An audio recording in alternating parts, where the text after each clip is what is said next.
Yayında mıyız?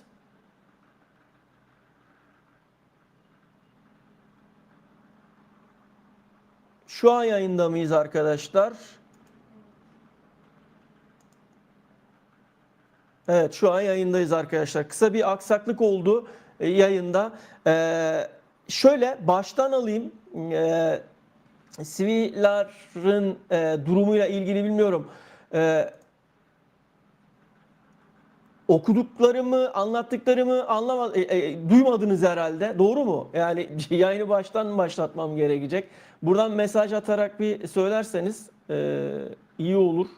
Anlamış olurum. Şimdi arkadaşlar, yani şurada görüyorsunuz 9 Haziran'da Galatasaray Roma forması giyen kaleci Emile Siviller için 15-20 milyon euro civarında bir teklif hazırladı.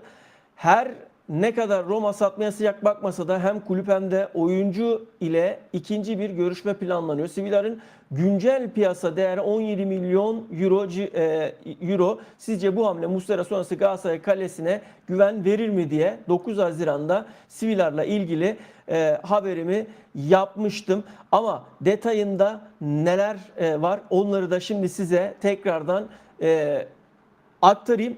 Galatasaray'ın yapmış olduğu transferin miktarını falan anlatayım. Ondan sonra mesajlarınızla detaylara iyice ineceğiz. Şimdi Fernando Muslera'nın ayrılmasının ardından Galatasaray yeni bir kaleci transfer etmek istiyor. Galatasaray Roma'nın kalecisi Mila Svilar için transfer görüşmelerine başladı ve kendisine yıllık 6 milyon euro net maaş teklif edildi. Şimdi arkadaşlar biraz sonra mesajlarınıza geçeceğim. Şimdi burada şöyle denklem var. Yani Galatasaray'ın kaleci konusundaki, daha doğrusu transfer konusunda, hatta ben şöyle yapayım. Bakın. Şunu da ekrana getirdikten sonra ne demek istediğimi net anlarsınız. Detayını aktarırım.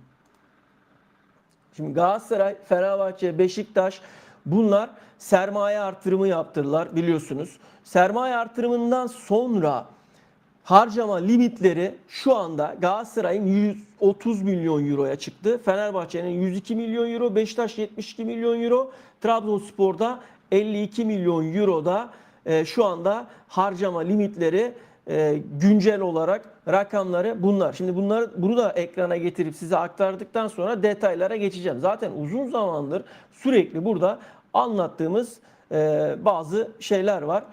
Bunların üzerine tekrardan konuşacağız. Mesajlarınıza da geçeceğim. Bu arada Beşiktaş'ın transferleriyle ilgili de burada daha önceden yine sosyal medya hesaplarımızdan bilgiler vermiştim, aktarmıştım.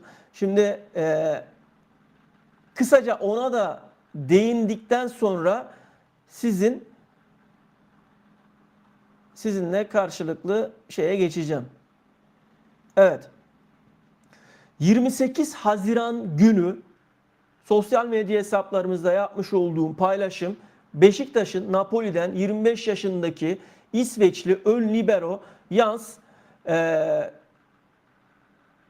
Kayuste için nabız yokladığı konuşuluyor. Ipswich'te 33 maça çıkıp 12 milyon euro piyasa değerine sahip olduğu için transfer dedikoduları ama kulüplerden yalanlanan bir onay da gelmedi şeklinde. Burada yine Kayuste ile ilgili Beşiktaş'ın transferi, şu anda gündemdeki transferi, olan transferiyle ilgili de haberimi yapmıştım.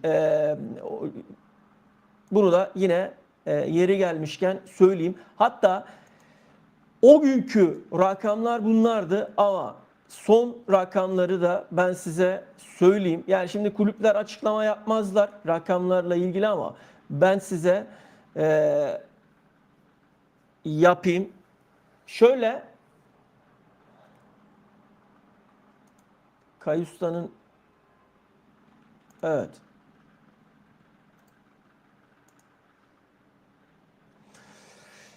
Kayuste Beşiktaş'ın onu karşılamaya hazırlandığı Türkiye Süper Ligi'ne transfer olmaya yaklaşıyor. Operasyonun her açıdan tamamlandığı ve Napoli'nin oyuncunun sağlık testleri için Türkiye'ye gitmesine yeşil ışık yaktığı bildirildi. Transfer Kayüste'nin Beşiktaş'ta oynayacağı maç sayısına bağlı olarak, bakın bunu iyi dinleyin. Kayüste'nin Beşiktaş'ta oynayacağı maç sayısına bağlı olarak koşullu satın alma yükümlülüğü olan bir kiralama anlaşması olacak. Beşiktaş kiralama için Napoli'ye 1 milyon euro ödemeye hazırlanıyor. Satın alma yükümlülüğü yaklaşık 6,5 milyon euro olarak euro, ancak bu yükümlülüğü etkinleştirmek için gereken belirli maç sayısı açıklanmadı diyor. Yani şimdi şöyle, burada zorunlu satın alma derken şeye bağlı. Yani maç sayısına göre falan, bu duruma bağlı. Beşiktaş'ın transferiyle ilgili de daha önceden yapmış olduğum paylaşımı da burada yayında sizlerle paylaşmak istedim. Şimdi arkadaşlar, mesajlarınıza geçelim yavaş yavaş. Bakalım neler yazmışsınız, üzerlerine konuşacağız. Mauro Icardi 1905 selamlar diyor. Bekliyoruz diyor. Teşekkür ederim Mauro, sağ olasın. Selam, iyi yayınlar diyor Bayaslan. Teşekkür ediyorum Bayaslan, sağ olasın. Teşekkür ediyorum. Sivilar, ismini muhtemelen açıklayacaksın. O yüzden sana Peri ve Petrovic'teki son durumu soracağım. Anlatırım. Petrovic neden hala Sanderlet'te transfer olmuyor? Bence bizi bekliyor olabilir diyor. Hepsine açıklık getireceğiz. Hepsine değineceğiz. Meredo, iyi yayınlar güzel insanlar. Roma'nın kalecisini istiyoruz demiş. Sivilar'da iyi ama vallahi ben hala en çok Petrovic istiyorum diyor. Bu arada bence ismi çıkan hiçbir kaleci olmayacak. Bence kaleci konusu gizli yürütülüyor. Hiç ismi çıkmamış biri olacak gibi geliyor diyor. Şimdi şöyle Bayaslan, isminin çıkmaması mümkün değil. İsmi bir şekilde çıkacak. Yani çıkar. Yani şu anda bakıyorsunuz ulusal kanallarda isimler durmuş durumda. Yani hiçbir şekilde herhangi bir isim telaffuz edilmiyor. Farkındaysanız geriden geliyorlar. Çok geriden geliyorlar. Dolayısıyla bu iş Avrupa'dan çözülür. Avrupa'dan gelen isimlerle gündem oluşur ama ulusal kanallar şu anda geriden geliyor. Çok gerideler. Onu da söyleyeyim. İsim çıkar. Çıkmaması mümkün değil. Onu söylemek istedim. Osimhen tamam demiş. İddiaları var. İnşallah doğrudur. Değineceğiz. Ona da değineceğiz. Tarafsız kim geldi? Yeni geldim. Var mı giden diyor. Hepsini konuşacağız. Şöyle bakacağız. Mesajlarınızı yayınlara getirelim. Yayın daha yeni açıldı diyor. Uçakta mı? Ne zaman iniyor diyor. Henüz uçak yok arkadaşlar. Buradan Al Nassr kulübünü kutluyorum. 4 sezonda 42 gol atmış. Bir ayaksızı 40 milyon euroya bir sezonda kiralayıp bonservisini çıkarmak büyük iş diyor.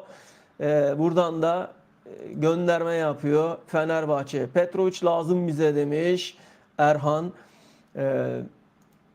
Ya Kolombiya en iyi kalecilerin olduğu yer. Çek bir Kolombiyalı demiş. Cimbom'um her yerde yüksek şampiyon demiş. Limitler gayet iyi diyor. Harcama limiti tam olarak ne? Toplam maaş bütçesi mi yoksa maaş değil. Harcama limiti. Yani bunun içerisinde maaşı, osu, busu her şey dahil. Yani harcama limiti bu. Bu kadar euro harcayabilirsin diyor. 2 hafta içinde Galatasaray 2 etkili isim açıklayacak diyor.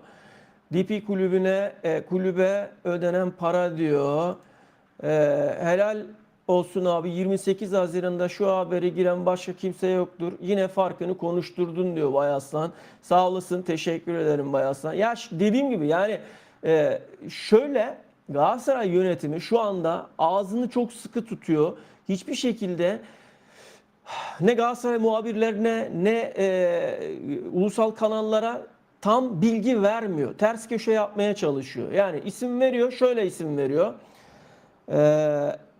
Soruyor mesela muhabir, haberci, artık gazeteci. Diyor ki başkanım bu isim var mı diyor.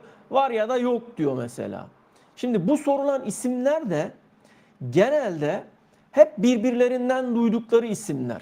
Mesela Orkun Kökçü'yü Galatasaray'a getiren kişiler. Yani Orkun Kökçü Galatasaray'a gelmez. Türkiye'ye gelmez.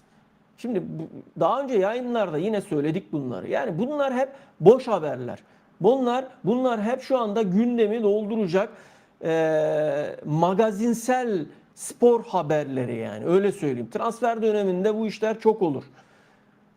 Ama gerçek isimleri çıkarıp sizin önünüze koyabilecek şu anda Türkiye'de ulusal kanallarda muhabir o bu falan çok az sayıdadır yani. Çok azdır yani. Ha, isimlerin duyurmama şeyi imkansız. Bir şekilde duyulur ama gündem olmaz. Yani şimdi ben burada verdiğim isimlerin hiçbirini gündem yapamıyorum. Niye yapamıyorum? Çünkü ulusal kanallar her zaman veya oradaki çalışanlar kendi söyledikleri isimlerin ön plana çıkması ve gündem olmasını isterler. Başka birinin söylediği ismin gündemde olmasını istemezler. Yani bu konuda sıkıntılar çok, gerçek anlamda doğru haberler çok az çıkar. Yani özellikle şu anda Galatasaray'da isim vereceğim. Yönetimde İbrahim Hatipoğlu döneminde çok biliyorsunuz geçen dönemlerden hatırlarsınız. Birçoğunuz bunu hatırlar. Çok fazla kirlilik vardı yani. Çok fazla ortaya isimler atılıyordu, gelişmeler atılıyordu bilmem ne. Hadi buradan Petrovic olayına da değineyim madem. Arkadaşlar Petrovic ile ilgili farkındaysanız ben şu ana kadar gerçek manada size altını doldurabileceğim çok fazla herhangi bir yorum yapmadım. Sadece şunu söyledim. Chelsea'nin Petrovic için istemiş olduğu rakam 25-30 milyon euro civarında ve kiralamaya sıcak bakmıyor. Alıyorsan net transfer et şeklinde bir yaklaşımı var Chelsea'nin en başından beri. En başından beri hep böyleydi yani. Leao'yu bile getirdiler ülkeye yani.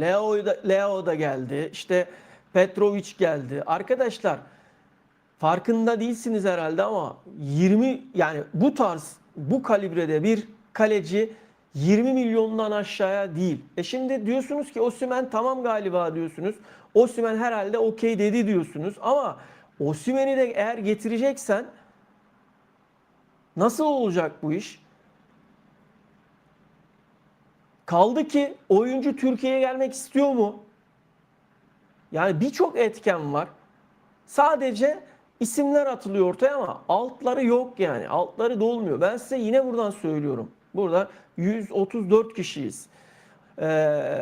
134 kişiye şunu söylüyorum. Arkadaşlar Galatasaray en başta söylediğim gibi yani son lig maçından itibaren ne söylediysem şu anda aynı noktadayım. Galatasaray kaleye maliyeti yüksek bir kaleci almayacak. İyi isimlere gittiğin zaman Türkiye'ye gelmek istemiyorlar. Önü açık, geleceğe açık bir kaleci alayım demek istediğin zaman maliyeti çok yüksek. 20'nin altında değil. 20 milyon euroya Galatasaray buraya kaleyi bağlar mı?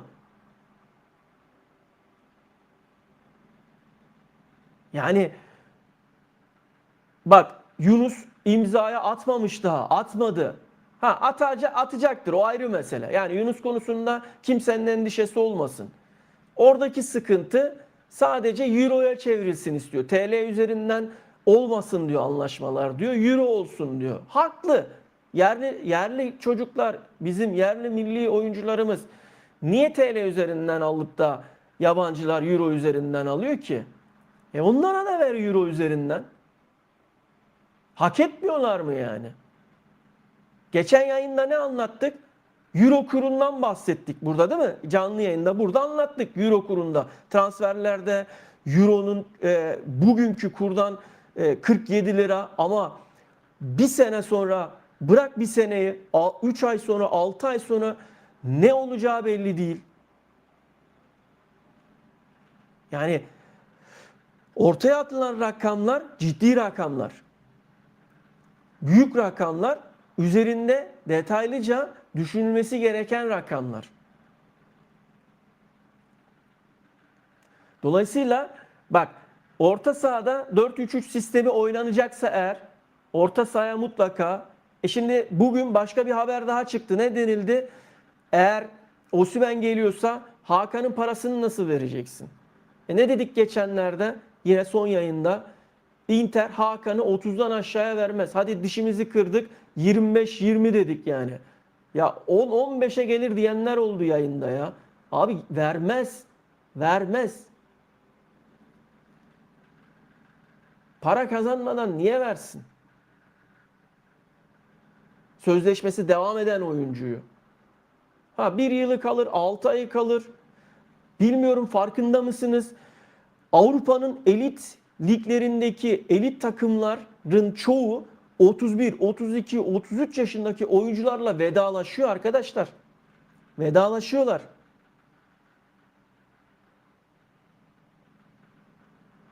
Yani burada bunların hepsini göz önünde bulundurmamız lazım. Çok kısa arkadaşlar. Bir dakikanızı alacağım.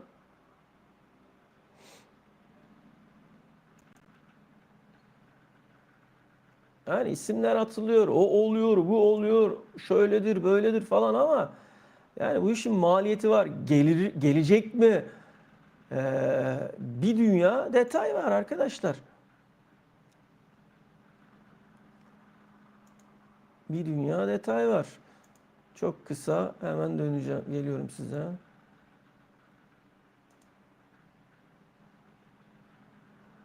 Evet. Şimdi sadece kulübe ödenen para mı yoksa içinde oyuncunun maaşı da var mı? Senelik diyor. Şimdi o senelik ödediğin maaş da onun içerisinde.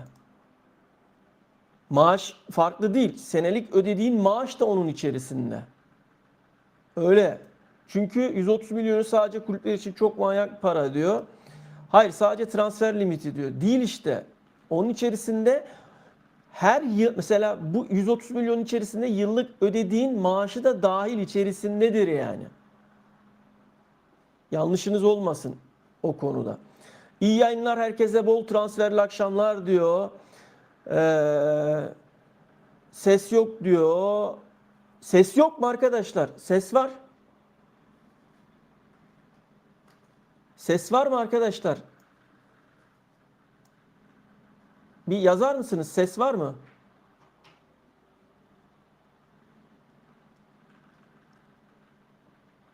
Tamam. Eyvallah. Sağ olasın. Yani ismi hiç çıkmamış derken çıkmış ama çok konuşulmayan, üzerinde durulmamış biri demek istedim. Zaten isimleri en başta sen çıkarıyorsun. Sağ olasın abi demiş. Eyvallah Bayaslan. İyi yayınlar diyor Selami Aktop. Sağ olasın Selami. Al Hilal gene Osimhen'i görüşmelere başlamış. Arkadaşlar geldik buraya. Abdurrahman güzel bir yere değindi. Bakın. Ne dedik? Şimdi bu iş yine Galatasaray'a evet dedi falan, bu olay tamamen Türk medyasının Osimhen üzerinde baskı kurdurarak bir an önce karar vermesi için yaptırılan haberlerdir. Osimhen'in henüz Galatasaray'a geleceğim, gideceğim, döneceğim, edeceğim gibi herhangi bir demeci, herhangi bir söylemi falan olmamıştır. Henüz Osimhen için zaman var. Osimhen, şöyle söyleyeyim size, Al Hilal'den son bir teklif daha gelecek. Bunu yine ta en baştan beri yine Al Hilal'in son teklifini reddettiğinden beri söylüyorum. Al Hilal turnuvadan sonra ayın 15'inde 13'ü galiba, 13 mi 15 mi, orada emin değilim tarih olarak, Arabistan'daki transfer sezonu açıldıktan sonra Osimhen'e son bir teklif daha yapacak. Kemiksiz, 50'nin altında olmayacak bu teklif. Osimhen'e yapılacak olan teklif. Yani kemiksiz diyorum. Bakın, net maaş. Onun üstü sponsorluktur. Bilmem gol başıdır, odur budur falan filan. Oraları hariç söylüyorum yani. 50'nin altında kemiksiz bir teklif daha olmayacak şekilde bir teklif daha hazırlıyor şu anda Al Hilal. Ha, oralarda eğer hala yok derse o zaman konuşuruz.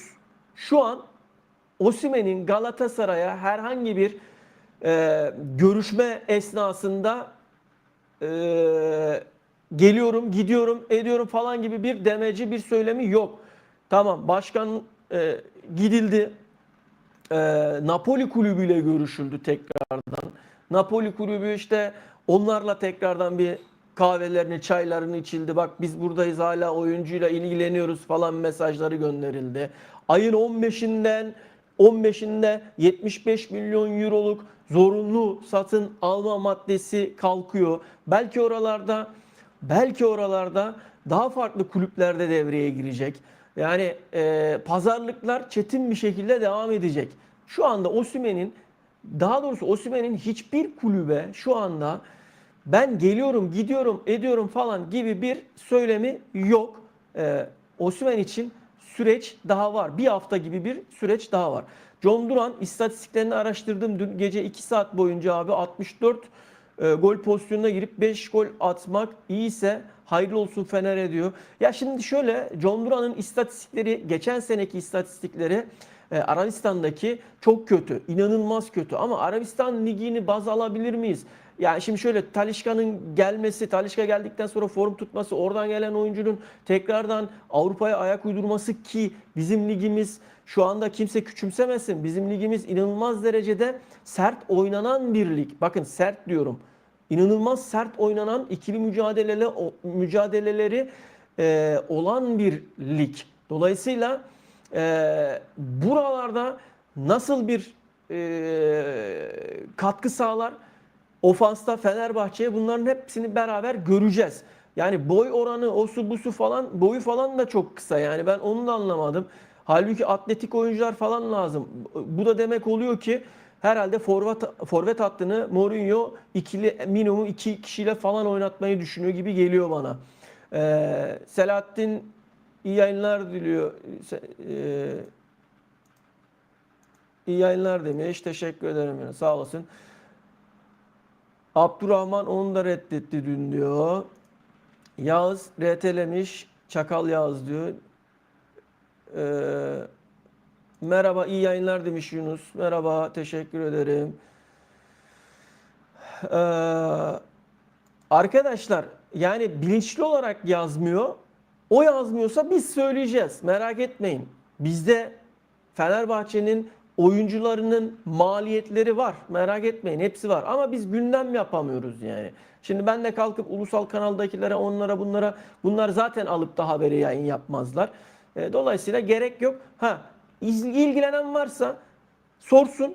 Biz buradan maliyetlerini söyleriz. Merak etmeyin yani. Hepsinin maliyeti var. Orkun Kökçü tam Atletico Madrid oyuncusu abi. Atletico Madrid savaşkan bir takım rakibini döverek oynuyor diyor. Abi 24 yaşında, 23 yaşındaki adam Türkiye'ye gelmez.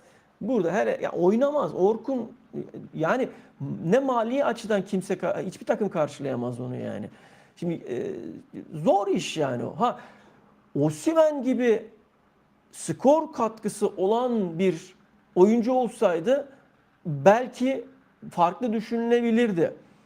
Ama yani Orkun'u yok abi, zor yani.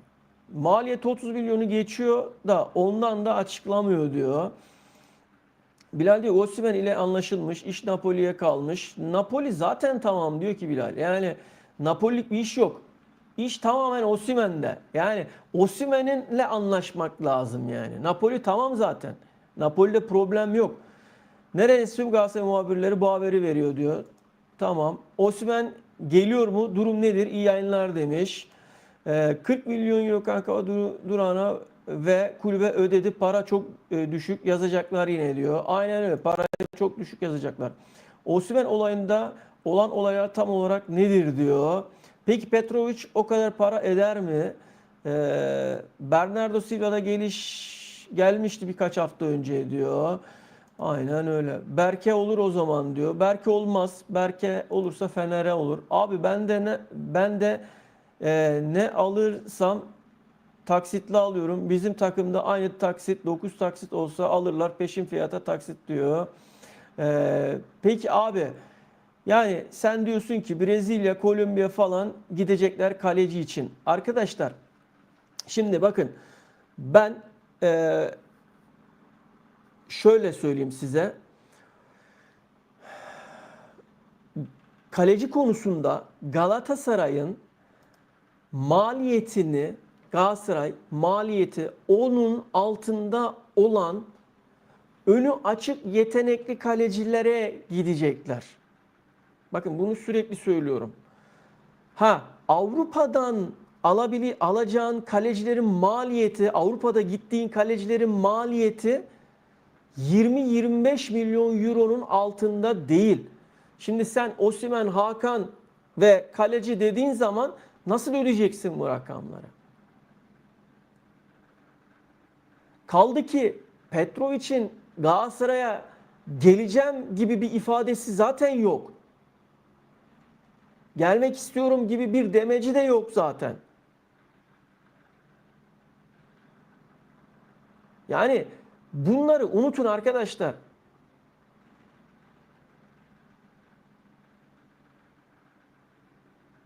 Bu benim kendi tecrübem, kendi işim gereği bildiğim detaylar. Ha, ee, bakın net söylüyorum. Okan Hoca Günay'la lige başlarsa şaşırmayın.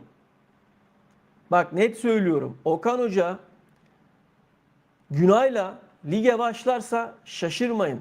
Şu demeci verirse şaşırmayın. Günay yıllardır bu anı bekliyordu. Bu fırsatı bekliyordu ve ben bu fırsatı Günay'a veriyorum derse şaşırmayın. Günay bu fırsatı hak ediyor demecini, açıklamasını yaparsa şaşırmayın. Kaleci alınmayacak demiyorum. Kaleci alınacak, evet. Ama Günay'dan formayı alabilirse, rekabete girip Günay'dan formayı kapabilirse o kaleye geçecek. Ama Günay o rekabetin içerisinde bir adım önde olursa performansıyla yeni alınan kaleci yedeğe geçer. Yedekte oturur. Ne olur o zaman? Kalede yüksek maliyetten de kurtulmuş olursun. Doğru bir hamle yapmış olursun. Hem teknik olarak hem yönetim olarak. Galatasaray'ın parasını çarçur etmemiş olursun. Daha mantıklı yerlere kullanırsın. Şimdi bilinmeyen o kadar çok şey var ki. Şimdi Barış'a teklif var. Gidecek mi? Yunus imzayı atmamış. Icardi, Morata gidecek. Icardi. Hadi Osimhen geldi diyelim. Yani en iyisini söylüyorum. Osimhen geldi. Arkadaş, senin orta bölgede hiç mi ihtiyacın yok? Sol tandemde hiç mi ihtiyacın yok? Sol stoper. İhtiyacın yok mu? Abdülkerim'le forma savaşına girecek bir sol stopere ihtiyacın yok mu? Var. Ha, o zaman ne olacak? Satın alma opsiyonlu kiralıklara mı gideceksin? O şartlarda kaç tane adam gelecek? Tek avantajı bir de Galatasaray'ın, yani en önemli avantajlarından bir tanesi, tek derken en transferde en önemli avantajlarından bir tanesi de Şampiyonlar Ligi kartı. Arkadaş, ben direkt Şampiyonlar Ligi'ne gidiyorum. Ön elemem yok. Direkt gruplardayım. Gruptayım. Diyecek yani. Her sene şampiyonluğa oynayan takımım diyecek. İstikrarlı bir şekilde son 3 sezondur şampiyonum diyecek. Yani bilenler zaten Galatasaray'ı biliyor. Şifayen bunları ikna etmek için oyuncunun karşısında bunları konuşacak, söyleyecek. Bunlar önemli detaylar yani. Güney Amerika tarafı taksit yapmaz. Peşin para diyor. Güney Amerika, Dragon Güney Amerika mali müşaviri. Bence de o haber doğru diyor.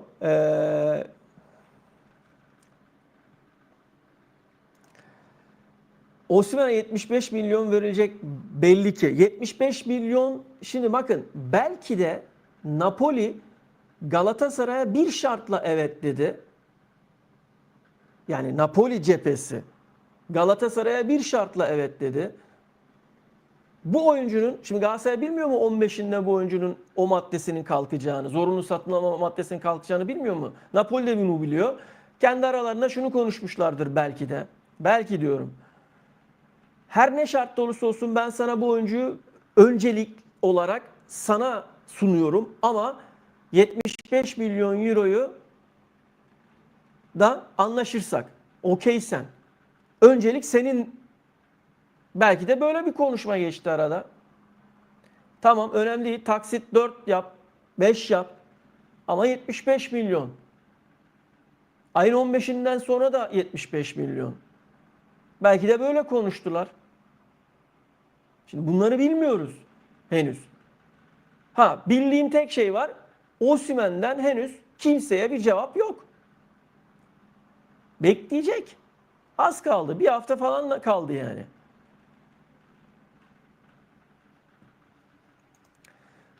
Abi ne demek bağlar mı? Kale çok kritik bölge. Oraya para harcamazlarsa ne 20'ler harcarlar kaleci bulmak için. Zammer, Der Stegen gibi adamlar 7-8'den açıyor kapıyı. 2 yıl anlaşsan yine 20'leri buluyor diyor. Ya şimdi şöyle, yani bu söylediğim isimler, şimdi Zammer 36-37 yaşına gelmiş. O parayı verir misin? 3 yıldan aşağıya şey istemiyor. Ha, 2 diyelim. 2 diyelim. 2 yıllık istiyor. 6-7'lerde istiyor. Sen şimdi o parayı ona bağlayacağına daha genç güvenilir kaleciler bulamıyor musun? Ya Allah aşkına, yani Galatasaray kaleye bir adam bulamıyor mu yani? İyi bir kaleci bulamaz mı yani? Yapmayın, gözünüzü seveyim. Bizim Hakan'a ihtiyacımız yok. Belki İlkay olabilir. O da fazla abartılı maaş olmasa demiş Cüneyt. Kendi bakış açısından. Evet, çoğu kişinin anlamadığı bir şey var. Mesela Galatasaray 2 taksitle ödeyecek parayı, örnek veriyorum, 130 milyon euro limit 37'ye düşüyor. 75, ona göre transfer yapılacak diyor.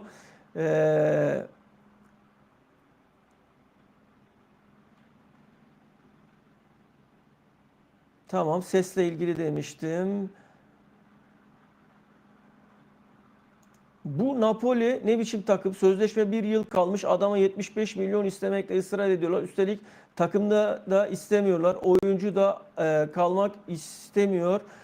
Sal gitsin be abi, 50 fena para mı diyor. Ya şimdi bu olay, yani Osimhen ve Napoli arasındaki olay kişiselleşmiş bir durum şu anda.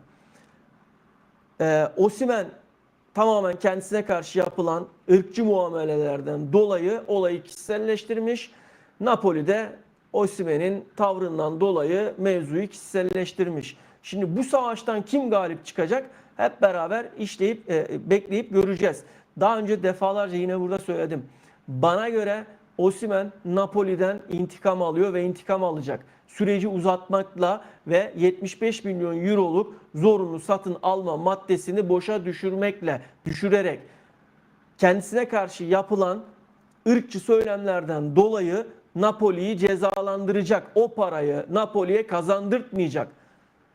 Yani elinden geldiği kadar düşük rakamlarda transfer olabiliyorsa olacak. Kaldı ki belki de 75 milyonun altındaki hiçbir teklife tamam demeyecek. Oyuncuyu alt şeyde kadroda antrenmana çıkartacak. Arkadaşlar, yani 6 ay yapar bunu. 6 ay sonrasında o zaman bedava istediği. Yani iş inada binmiş. Başkan deli. Napoli başkanı. Yani saçma bir süreç var yani. Şimdi ben de size soruyorum. Diyorum ki ya arkadaş, Osimhen Galatasaray bu kadar çok yani istiyorsa, eğer hani öyle düşünenleriniz varsa, Osimhen Galatasaray'dan başka bir yere gitmez, Galatasaray'ı çok seviyor, işte çok istiyor falan diye düşünenleriniz de varsa, ben de şunu soruyorum. Diyorum ki madem öyle, Osimhen niye bu kadar bekledi? Lig bitti. Hemen tamam, Galatasaray'la tekrar önümüzdeki sene yine görüşmek üzere diye bir işte subliminal bir mesaj atarsın.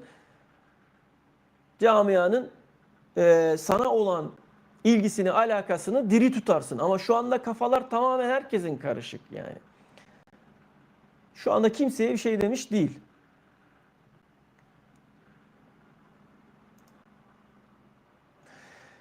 Gece tayfa diyor ki öyle diyorsun da İtalyan haberlerde tam dedi şaka gibisiniz diyor.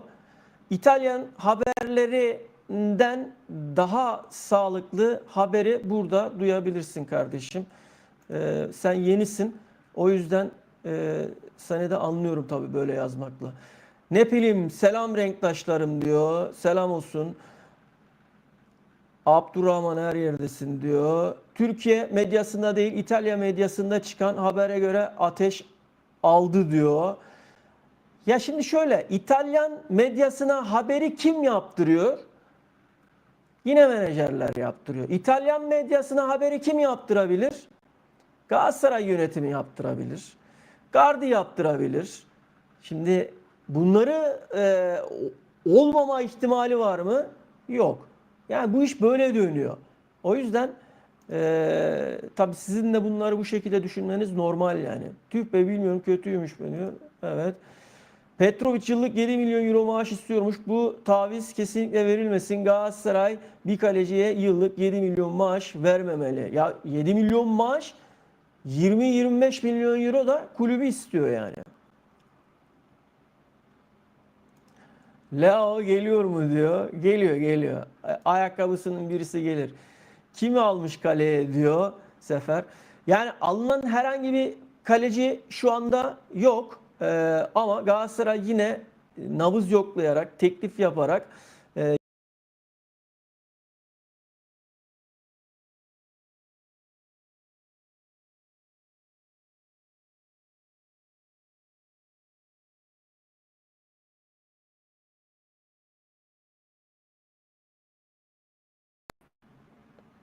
evet arkadaş, kayboluyoruz. Selam aleyküm, iyi akşamlar diyor. Aleyküm selam, sağ olasın Mahmut. Kimmiş kaleci gündemde diyor. Svilar.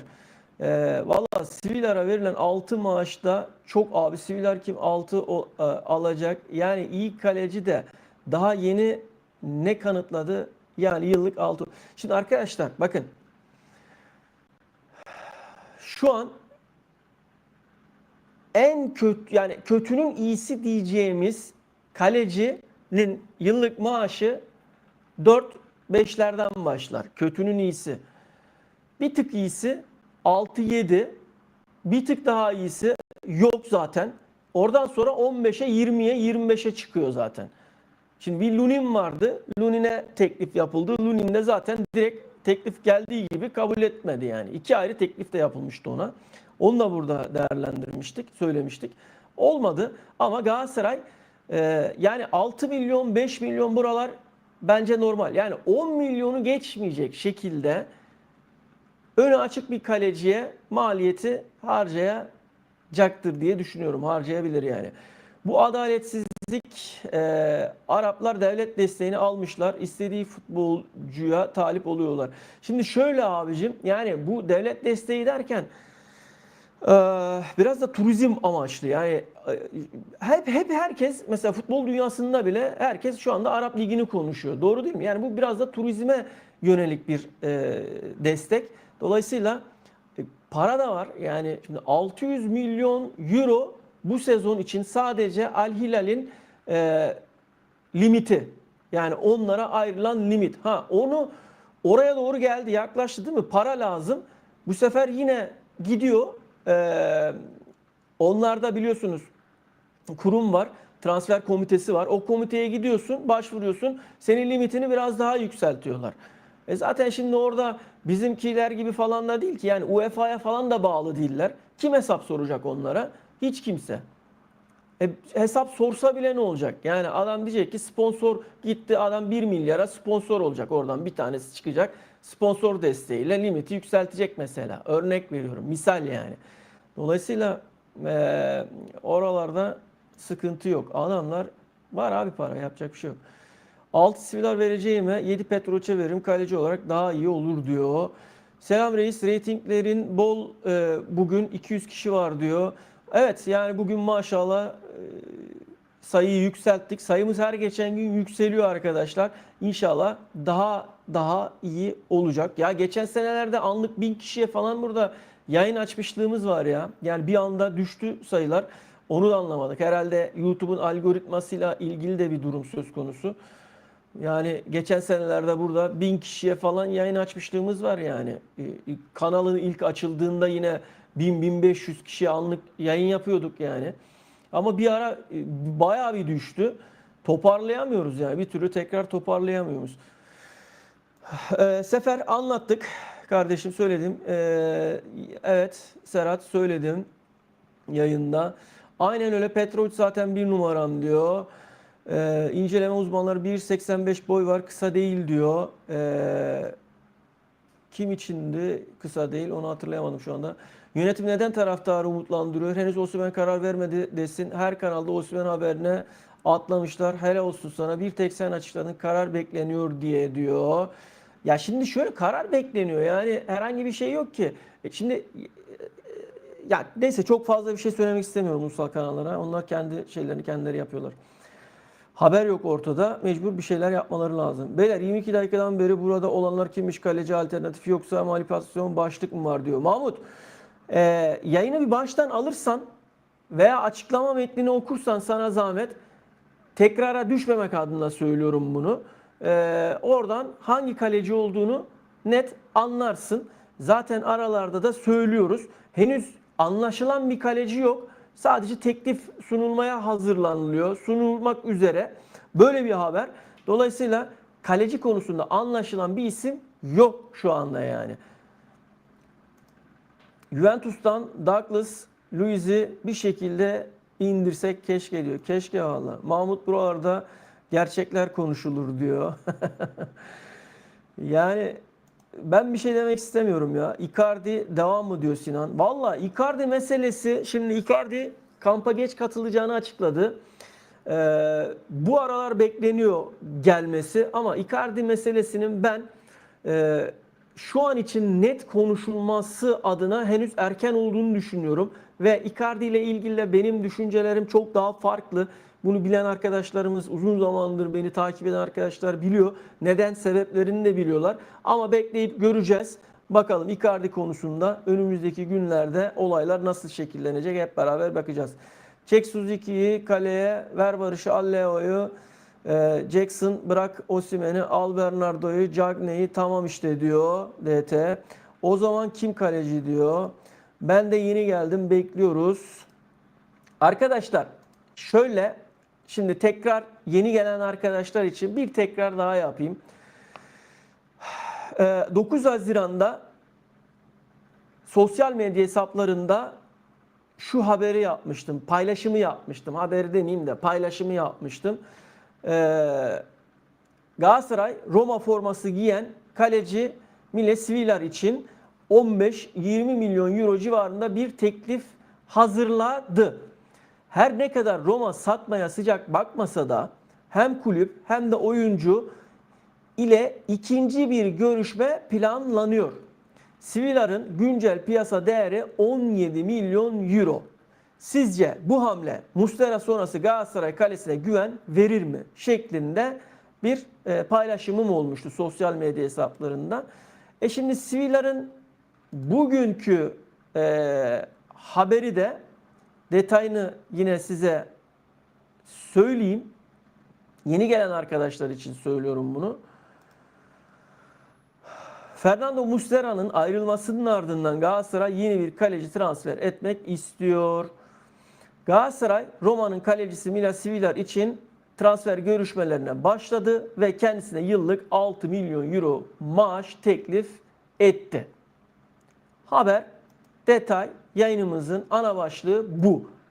Şu an itibariyle haber bu.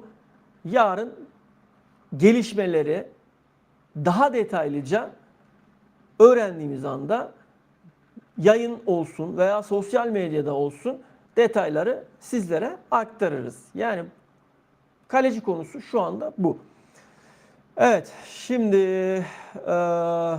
Petrovic yıllık 7 milyon euro maaş istiyormuş. Bu taviz kesinlikle, onu okudum Murat, senin yine mesajındı.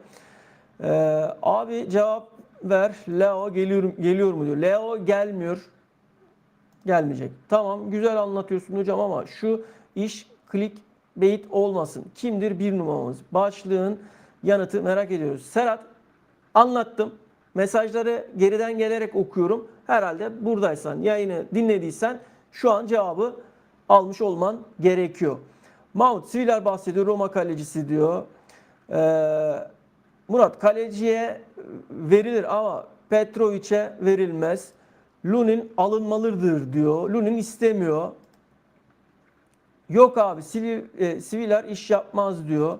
Real Lunin'i bırakmaz. İkinci kaleci Real Madrid'de diyor. Aynen, Lunin işi arkadaşlar. Lunin olayını kafanızdan atın, çıkartın. Yani Lunin'le ilgili bir beklenti içerisine girmeyin boş boşuna.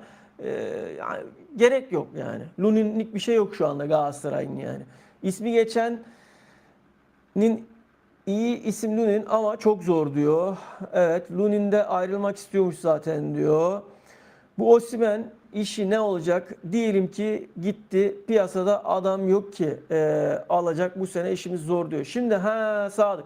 Şimdi gelelim senin bu soruna. Geçenlerde bana yine yayında şunu sordunuz. Dursun yayında bu. Dediniz ki ya abi, senin gönlünde forvet hattında kim olur? Ya ben burada bir süre düşündüm değil mi? Yani kim olur diye düşünüyorum.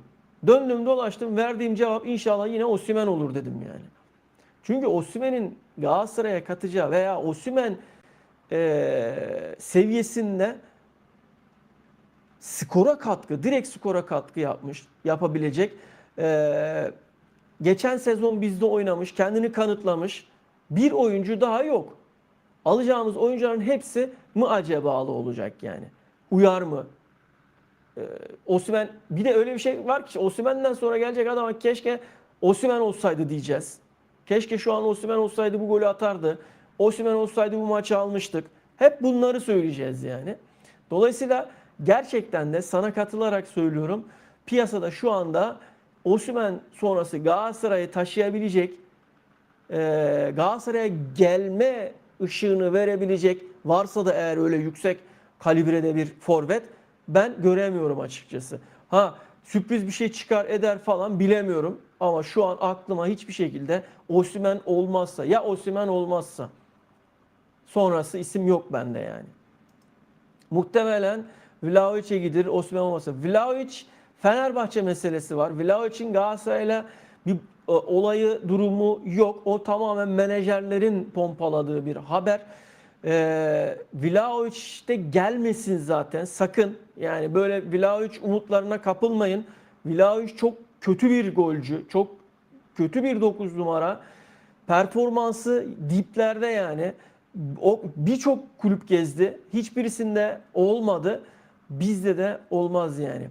Osimhen mutlaka alınmalı diyor. Vlahovic'e okeyiz, enteresan bir çocuk diyor. Ben okey değilim. Renktaşlar Osimhen 15 milyonu kulüp verecek, gerisi sponsorlar. Bir sene kalıp Real'e verilecek diyor Nepelim. Şimdi o da ayrı bir detay. Yani Galatasaray'a gelir, evet der, sonrasında ya bak Osimhen gel bize bir sene kal. Bir sene sonra istediğin kulübe seni verelim. Bu da olabilir yani. Bunlar da olabilir. Sol stoperde Monaco bize kronik sakat futbolcusunu yine kitleyecek demiş Murat. Abi bakın 2 sene boyunca karşıma çıkan her platformda yazıyorum. Muslera'nın yerini doldurabilecek ilk kaleci var. Iñaki Pena, bir de Lucas. Bakın ücretleri uçuk. Ama en az 10 sene rahatız diyor. Ya işte Iñaki Peña istiyoruz evet ama Mahmut gelmiyor ki yani. Gelsin abi, tamam. Yani gelsin, dur geçsin kaleye yani. Şövalye gelir mi? Gelmez. Gelmiyorlar abi yani. Gelmiyor işte. 40 milyon dolara kapatsak Vlahovic'i yıllıkta 10 versek mis diyor. Vlahovic olmaz arkadaşlar. Siviller iyi kumaş, babadan aldığı bileziği diyor Respet'te mesela. Respet'te ayrı bir şey, oyuncunun geçmişiyle ilgili ayrı bir not verdi şimdi burada. Harika bir kaleci. Şövalyer harika bir kaleci. Çalokis de iyi kaleci. Abicim ya yok keşke olsa. Bence Vlahovic daha ucuza bile kapatabiliriz. Bonservis konusunda Juventus göndermek için can atıyor. İyi oyuncu değil, iyi golcü değil. Bak yani söylediğime emin olun yani. Kolombiyalı kaleci Maier iyi kaleci. %100 katılıyorum sana. Mondragon kefil olmuş. Maier de çok iyi kaleci. Yani bunlarla görüşülüyor. O taraflara doğru gidecek gibi geliyor bana. Yani bu isimlerde falan işler dönecek gibi geliyor bana. Kaleci kimmiş? Ben anlamadım diyor. Onur kolay gelsin, iyi yayınlar. Zaniolo durumu ön görünüzü merak ediyorum. Sizce bu konuda nasıl bir yol izlenmesi gerekiyor? Şimdi şöyle Onur, teşekkür ederim yayına katıldığın için, sağ olasın.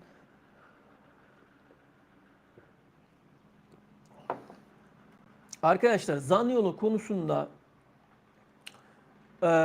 oyuncu Galatasaray'da kendisine bir şans verilmesini istiyor. Nihayetinde Galatasaray'ın da oyuncusu. Şunu unutmayın. Galatasaray Zaniolo'ya yapmış olduğu maliyeti, masrafı onu kiralık göndererek, kiraya vererek çıkardı zaten. Bundan sonra yani olmadığı dönemde de Galatasaray yine buraları kadro derinliği anlamında bir şekilde idare ederek şampiyon oldu. Şimdi Galatasaray'da ben oynamak istemiyor o dönemlerde, ihtiyacı olduğu dönemlerde Galatasaray'ın bir oyuncuya, Nelson'a, Zaniolo'ya ihtiyacı olduğu dönemlerde ben gitmek istiyorum dediyse şu anda da bu oyunculara ihtiyacı yok. Ve Zaniolo, Nelson bu oyuncular gidecekler. Evet, Galatasaray'ın oyuncusu antrenmana çıkacak, hazırlık maçlarında da oynayacaklardır illaki ama şu anda menajerleri bu oyunculara yeni kulüpler arıyorlar. Onur. Dengesiz bir maç, çok iyi bir maç altına güvenilmez. Kimse teklif etmeyi büyük bir kulüp diyor. Ters köşe dediği kaleci kim? Egemen, yayına hoş geldin. Senden ricam yayını başa al. Tekrara düşmeyelim. Zaman akıyor. Yayını devam ettirmemiz lazım. Açıklamaya bak. Açıklamada da zaten yazıyor. Veya dinlemek istiyorsan lütfen başa al. Oradan dinlersin. 7 sene boyunca bulamadı. Hatırla diyor. İsmail diyor ki Atubulo Santos diyor.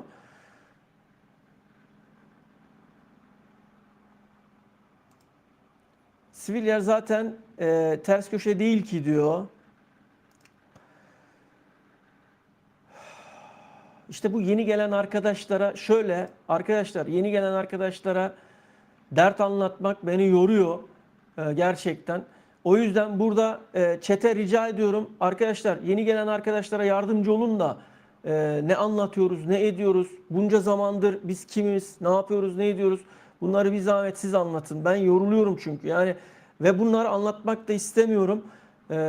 O yüzden yeni gelen arkadaşlar da böyle eskilerle beraber chat'te böyle sohbet halinde konuşurlarsa çok iyi olur. Teşekkürler. Osim olmazsa Gyökeres olmaz. Arsenal devrede. Darwin Núñez, Boniface'in olma ihtimali olabilir. Mateta bunlar herhangi büyük katkı verir diyor. Gyökeres olmaz. Darwin Núñez, Boniface'e okeyim. Olma ihtimali var. Güzel isimler. İyi isimler. Osimhen 14 Temmuz 19.09 diyor Nepelim. Núñez golcü değil çöp diyor. Hiçbir habere inanmayın kardeşlerim. Keyifli gelebilir ama duyumcuları dinlemeyin. Bir haber falan aldıkları yok diyor Egemen. Bu arada Osimhen olmazsa benim ilk tercihim Boniface olur. Ama tahminimce Vlahovic'e gidilir diyor. İzzet selamünaleyküm. Aleykümselam İzzet. Hayırlı geceler diliyorum. Abdülkerim çok kilolu. Onun bölgesinde kesinlikle iyi bir oyuncu lazım ve kişisel düşüncem Kaan Ayhan ve Abdülkerim'e hiç güvenmiyorum. Bu oyuncularla Avrupa'da olmaz demiş. Zaten şöyle ya şimdi güvenmiyorum biraz şöyle teknik anlamda dediğinin farkındayım ama yani bu zamana kadar verdikleri hizmetleri de göz ardı edemeyiz. Etmememiz lazım. Niye?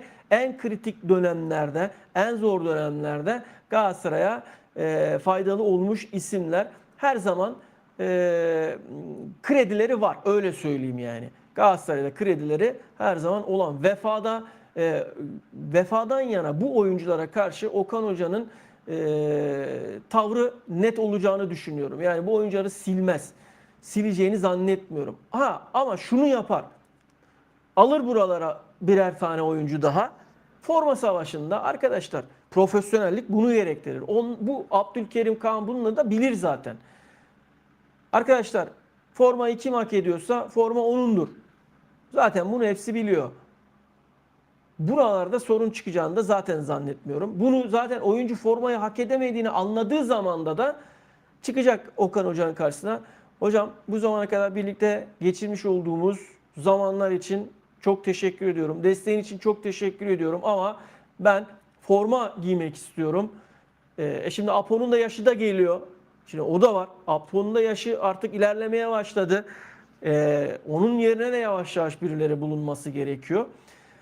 Gerektiğinde de yollar ayrılır yani. Bu şey değil. Galatasaray'dan bu yaşta ayrılıp Avrupa'ya gidemeyeceğine göre Türkiye'de kalacaksa da gidebildiği yere kadar da Galatasaray'da kalmalı. Yani kimse de ona al çantanı bavulunu git demez. Yeni Avrupa'ya bir hoca gelir Okan Hoca'dan sonra o farklı bir şey. Hani ben seni kadromda düşünmüyorum kendine kulüp bul der. O zaman iş farklı boyuta gider. Ama Okan Hoca olduğu sürece bu oyuncuları göndermez. Inter Hakan gider niye Orkun'u takibe aldı diyor. Inter Hakan gider diye Orkun'u takibe aldı diyor. Ya anladım. Yani Inter Orkun'u takibe aldı. Sosyal medyada anlamında söyledin herhalde. Yani çok şey değil onlar ya. Yani çok bu sosyal medya olaylarına fazla kaptırmayın kendinizi yani. Birbirlerine mesajlar onlar bunlar yani. Net Boniface hepsinden iyi demiş. Kevin Mayer'de kumaş var gibi tek eksiği saç stili. Kolombiya'nın Bağcılarında yaşıyor sanırım. O saç stili ne? Mahmut Aleyhisselam İzzet demiş. Bir tane de Morata gibi çöp alırız diyor Egemen. Ya işte Egemen yani Morata şimdi gitti gidecek. Yani onu Como'yla zaten büyük ölçüde anlaştı ama Galatasaray'ın Morata'dan bir talebi var. Nihayetinde işte 5-6 milyon, 7 milyon neyse artık yani bir rakam talep ediyor. Bunu getirdiğin takdirde istediğin kulübe git diyor yani. Gidebilirsin diyor. Şimdi yani gerçekten şu anda biz hep kaleyi düşünüyoruz. Kale diyoruz ama bakın eğer forvet hattında kriz çıkarsa şaşırmayın. Bak forvet hattında kriz çıkarsa da şaşırmayın yani. Bunun bence yönetim de bunun farkında yani. O yüzden kaledeki maliyeti şu anda yükseltemiyorlar yani. Yüksek maliyetli oyunculara gidemiyorlar yani. Şimdi herkes kendince duyduğu, ettiği şeyleri konuşuyor. Duyumdur, odur, budur falan artık ne diyorsanız deyin yani. Herkes bunları konuşuyor ama kimsenin bilmediği şeyler de var illaki yani. Şimdi hadi Osimhen olmadı. Morata gitti. Icardi'nin durumu yine kritik. Varsayalım yani. Ne olacak? Nasıl olacak yani? O yüzden santraforda da burada kriz yaşarsak kimse şaşırmasın yani. Nunes çöp demek için Guardiola olmak lazım. Nesi çöp? Detay verin. Öyle çöp deyip geçmekle futbol bitmiyor diyor. Ya işte aynen yani aslında burada da sana katılıyorum. Yani şöyle çöp demek değil de performansıyla ilgili eğer kafanda soru işaretleri varsa olmaz, oluşmaz, Galatasaray'a gitmez falan gibi düşünceler oluşuyorsa bir oyuncuyla ilgili nedenlerini de anlatmak lazım. Şimdi ben Vlaho için e, yani skora katkı anlamında Galatasaray'a o arzuladığı, istediği katkıyı verebileceğini düşünmüyorum. Niye? Çünkü oyuncu çok gezgin bir oyuncu. Çok geziyor yani. Çok gezgin bir oyuncu yani. Ama Osimhen patlayıcı bir patlıyor yani. Patlayıcı bir biliyorsunuz yani. Şimdi Osimhen'i anlatmayalım burada. Osimhen nerede? Vlahovic nerede yani? Mahmut haklısın o konuda diyor. Bu Barış dayı ne anlatıyor diyor. Nunes iyi bir golcü değil demiş. Valla Kevin Mayer olabilir. 10 milyon dolar bonservise bitirsinler diyor. Bologna'nın Lucimi için yaptığı 15 milyon euroluk teklif reddettiğini yazıyor. Teklif yapmış mıyız ki diyor. Şimdi gelelim Lucimi'ye arkadaşlar. Lucimi ile ilgili size hemen bilgiyi vereyim. Lucimi ile ilgili Bologna'nın teklifi çok yüksek diye biliyorum. Ama size buradan net teklifi söyleyeyim. Yani detayı söyleyeyim. Galatasaray Lucimi'ye 15 milyon euroluk bir teklif yaptı. Lucimi'nin sözleşmesinde belirtilen 28 milyon euroluk serbest kalma maddesinin altında olduğu için Bologna tarafından da teklif reddedilmiş. Yani şöyle Bay Aslan, Lucimi'nin 28 milyon euroluk serbest kalma rakamı var. Bologna tarafından da bu kontratına yazılmış. Galatasaray'ın teklif etmiş olduğu 15 milyon euro da bundan dolayı kabul görmemiş. Lucimi'yi alamaz Galatasaray diyor. Ömer diyor ki Galatasaray Can Uzun alır mı diyor. Can Uzun yok. Yani sanmıyorum. Ya alır mı derken oyuncu gelmez diye düşünüyorum. Yani oyuncunun Almanya'da çünkü onunla ilgili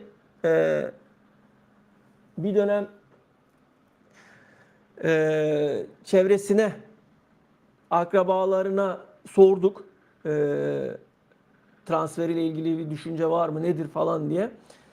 Yani Galatasaray'a, Türkiye'ye gelme konusunda çok sıcak bakmadığını, Türkiye'de futbolun çok baskılı, yani çok baskı altında oynandığını, çok baskılı olduğunu ifade etmişler. Yani böyle bir durum var Can Uzun'la ilgili. Onun dışında herhangi bir detay yok. Ahmet'i alır demiş Egemen. Kaleci ne durumda hemşerim diyor. Anlattık kaleci durumunu arkadaşlar. Kaleci Perri gelir son dakika olur biter diyor. Kaleci de yok henüz. Osimhen de belli değil diyor. Merhaba Almanya'dan selamlar. Almanya'ya selamlar olsun Mehmet. Merhaba. Gelecek kaleci baskı altında olur mu Muslera'dan sonra? Şimdi güzel. %100 baskı oluşacaktır. Kesinlikle olur. Dışarıdan gelecek yeni bir transfer için bu baskı oluşur. Ama bu baskı Günay için olmaz.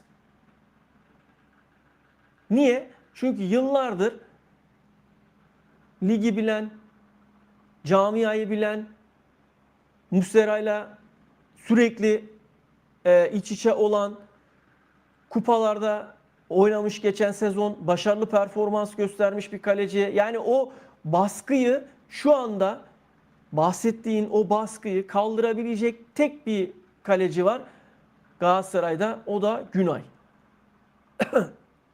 Onun dışında gelecek olan bütün kaleciler illaki o baskıyı, o şeyi hissedecektir yani. Mı acaba'yı hissedecektir yani. Frankowski'de olduğu gibi geçen sezon. Mesela Frankowski hep o baskıyı hissetti. O baskıyı hissettiği için ve biraz da taktiksel olarak da orada bir bocalama yaşadığı için geçen sene istenilen performansı veremedi. Cuesta'da olduğu gibi. Şimdi Cuesta diyeceksiniz ki ya Cuesta kötü bir oyuncu diyeceksiniz. Ama adam daha Galatasaray'da analizini yapabileceğimiz bir performansını göstermedi ki. Neyinin analizini yapacağız yani adamın? Çıktığı maçlarda ki performansını göz önünde bulundurursak da yeterli değil. Yeterli bir süreç değil. Baskı vardı çünkü hep üzerinde. Kimin arkasında çıkıyordu sahaya? Ya Abdülkerim'in ya Sanchez'in. Şimdi bu iki ismin isimden sonra beraber oynamak, 11'de olmak baskı oluşturur. Çünkü onların performanslarına yakın bir performansa çıkması lazım. Şimdi bu Frankowski, Cuesta kalacaksa eğer, Jakobs diyor mesela hocam ben buradayım diyor. Sinyal veriyor mesela Jakobs. Kalır kalmaz bir şey diyemem Jakobs için. Özür diliyorum. Jakobs diyorum. Çok özür diliyorum. Kön için. Kön'ü diyorum. Özür diliyorum arkadaşlar. Kön. Jakobs değil. Jakobs tamam kadroda. Şalai, Yelert bunlar hep işte soru işaretleri yani. Umarım soruna cevap vermişimdir. Günay'ın arkasına Berke alınsın yeter bence diyor. Berke ya işte arkadaşlar Berke'nin olayı Fenerbahçe. Yani Galatasaray'la olayı yok onun yani. Nunes, Osimhen gibi yırtıcı topu fiziğiyle koruyabilen ve Osimhen gibi yırtıcı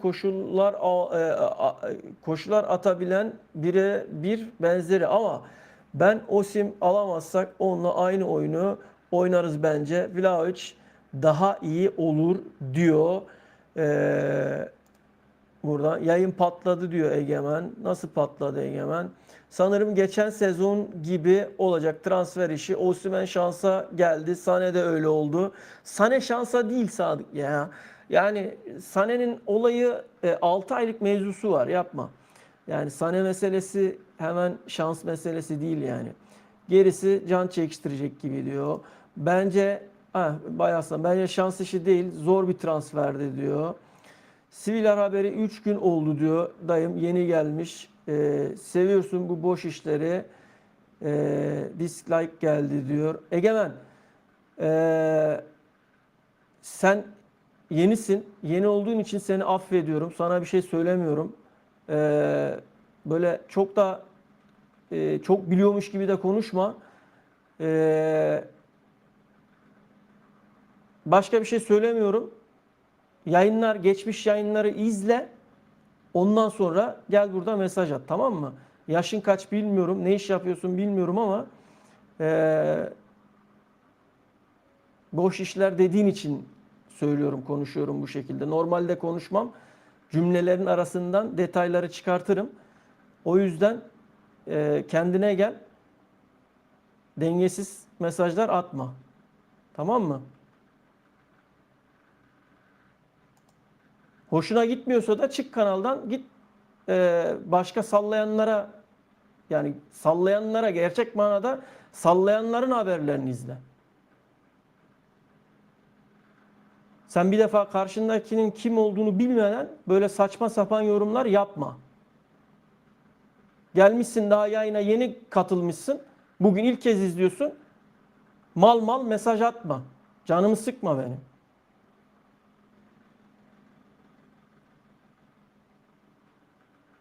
Senin gibiler yüzünden piyasa hep bu şekilde zaten. Adam gibi kanallar izlenilmiyor işte. Her gördüğünüze şey yapıyorsun. Mal mal mesajlar atıyorsun.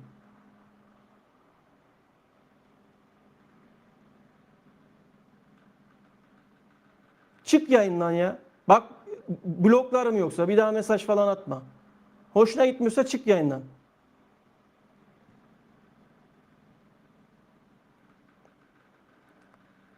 Maaşlar ne ara buralara çıktı? 2 milyona oynuyordu çoğu diyor.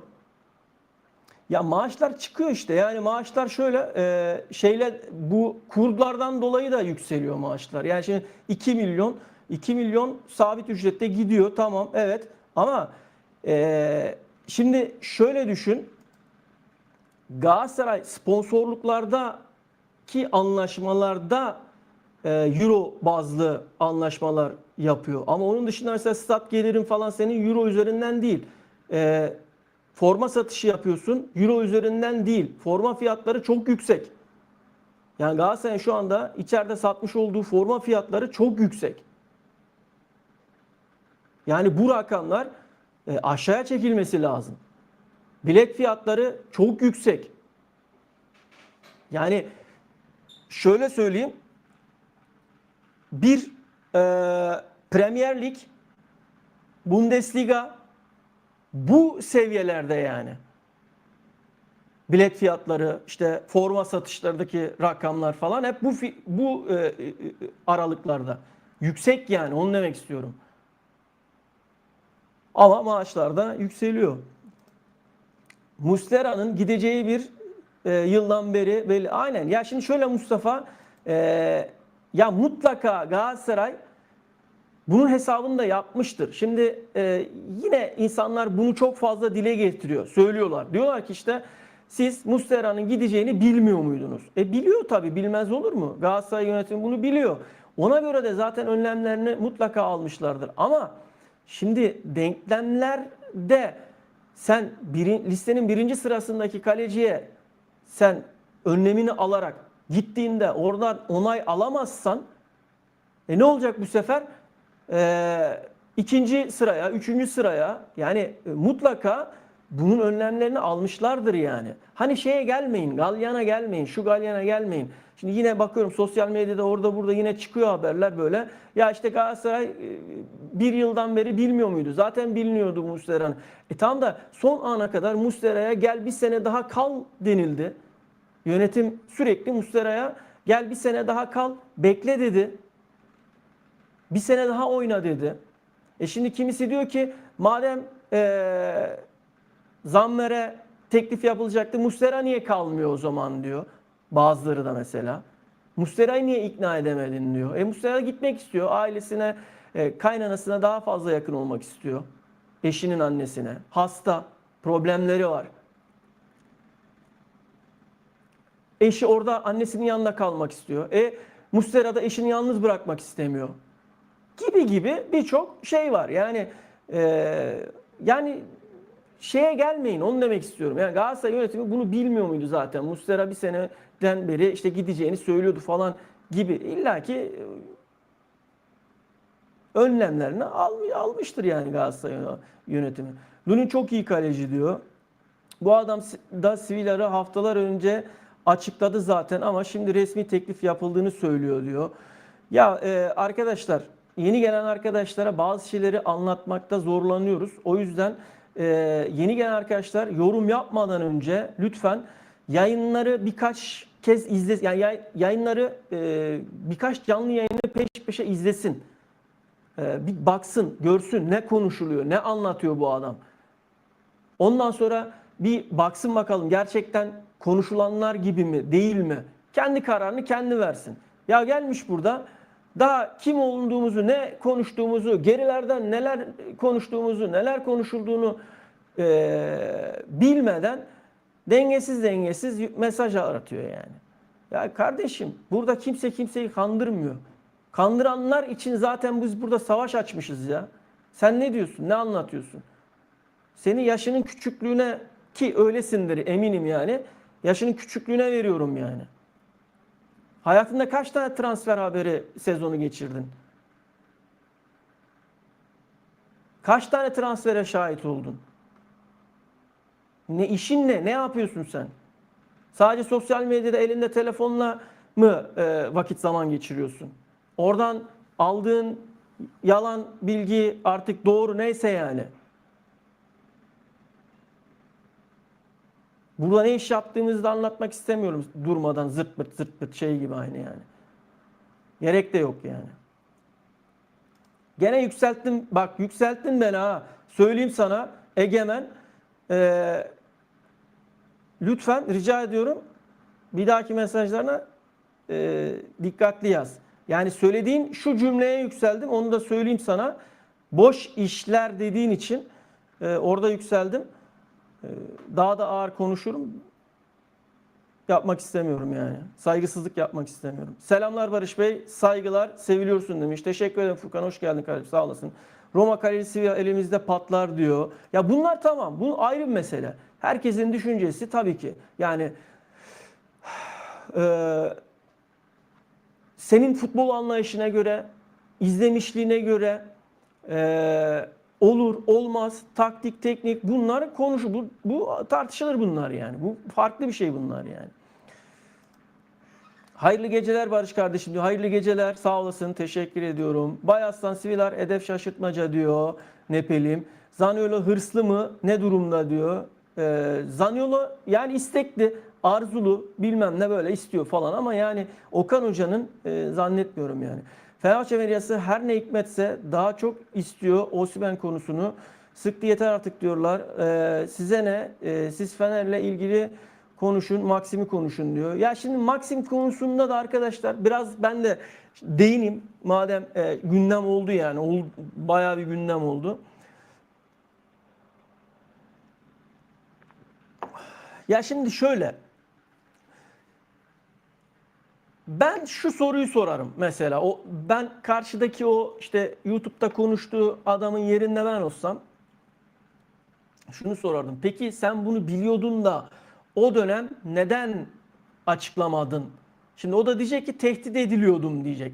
Şimdi tehdit ediliyorsun ama yapmış olduğun bu demeç tamamen ispat üzerine, ispat gerektiren bir demeç. Sen bunu ispat edemezsen yalan beyandan dolayı karşındaki resmi kuruma karşı çok büyük cezalar alırsın. Gerekirse 3 yıla kadar men cezası bile alabilirsin. Şimdi madem gerçek bir şey vardı, yönü vardı, o zaman o dönem çıkacaktın, gidecektin UEFA'ya veya artık doping kurumuna nereyse yani o senin şeyin. Ben korkuyorum, çekiniyorum bunu söylemeye ama yarın bir gün de karşıma çıkarsa diye de korkuyorum. Böyle bir durum var diye bunu söylemen gerekirdi. Şimdi çıkmış kalkmış söylersen bu inandırıcılığını yitirmiş. Ben yalan demiyorum. Olama ihtimali var. Evet olabilir. Ama zaten ortada bir doping yok. Yapmamış, almamış yani. Sadece yap gibisinden falan herhalde böyle bir şey olmuş. Ama yani resmi olarak bir şey çıkmaz bu işten yani. Resmi olarak bir şey çıkmaz. Kendisine daha fazla zarar verir hatta yani. Yani bu iş döner dolaşır kendisini bulur yani. Onu demek istiyorum yani. Yani varsa bir şey çıkıp söyleyeceksin kardeşim. Şunu da sorarlar. Sen kadroya giremedin. Mourinho ile sorun yaşadın. Belki de bunu bu yüzden yapıyorsun da diyebilirler yani.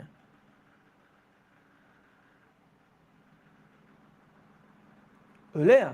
Bu takımın içerisinde başka oyuncu yok mu? Başka oyuncular niye bu tarz şeylere maruz kalmamıştı? Sadece sen maruz kalıyorsun. Sorarlar yani. Bir dünya soru var yani.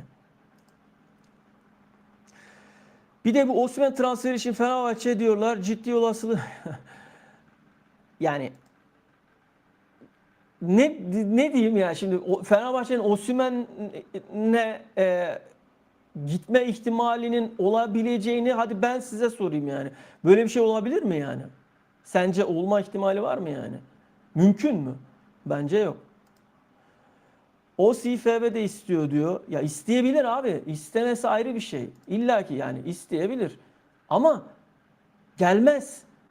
Gelmez yani. Alamaz demiyorum. Onu demiyorum. Bu gelmez yani. Onlar bizim taraftarı gazlamıyor. Aynen öyle yani. Selam hocam iyi yayınlar. Osimhen için müjde edenlere itibar edelim mi diyor Selman. Selam olsun Selman. Valla şöyle Osimhen henüz hiçbir açıklama yapmadı. Hiçbir şey söylemedi. O yüzden şu an beklememiz lazım. Osimhen işi 15'inden sonra çözülür arkadaşlar. Yani bu Arabistan'daki transfer sezonu bir açılsın. Ondan sonra çözülür yavaş yavaş. Artık kaleciyi bitirmek lazım ama Petrovic'i alamayız. Kendini ispat etmemiş kaleciye 24 milyon veremeyiz demiş Özcan. FIFA bu duruma el koymalı. Her futbolcunun bir bedeli olmalı. O bedelin üzerine çıkan kulüp ceza almalı. Futbolcu istediği kulübü bu bedel üzerinden tercih etmeli. Bunlar futbol sevgisini bitiriyor demiş Ömer. Yine farklı bir bakış açısından. Şöyle farkında mısınız bilmiyorum ama takip edin. Türkiye'ye gelecek olan oyuncuların maliyetlerinin %50 en az altısında, %50 altında Avrupa'ya transfer oluyor yine aynı isimler. Şimdi mesela örnek veriyorum. Şimdi Petrovic mesela değil mi? Chelsea kaç para istiyor Petrovic'e? İşte 25 milyon diyorum. Sallıyorum misal yani 25-30 hadi önemli değil. 20 diyelim. Örnek önemli değil. 20'nin altı değil ama. 20 milyon. 20 milyonu Galatasaray'dan istiyor. Ama Arsenal gitsin. Chelsea'ye desin ki Petrovic bana ver. Al sana 7 milyon desin. 6 milyon pound desin. Verir. Ama söz konusu Türkiye olunca, Türkiye piyasası olunca her ne hikmetse kulüplerde, oyuncularda aklına gelen her türlü rakamı sallıyor. Yani imkansız rakamlar zannediyorlar ki Türkiye'deki kulüpler para basıyor yani. İşte o yüzden bizim kulüplerin de aklı selim hareket etmesi lazım. Yani her söylenen rakama tamam olur deyip el sıkışıp bak bu sene Beşiktaş bu işi iyi yapıyor. Son 2 transferinde 1 yıl kiralık satın alma opsiyonlu ama şartlara bağlı olmak üzere Abraham ve son yapılan yine transferi bu şekilde yaptılar yani.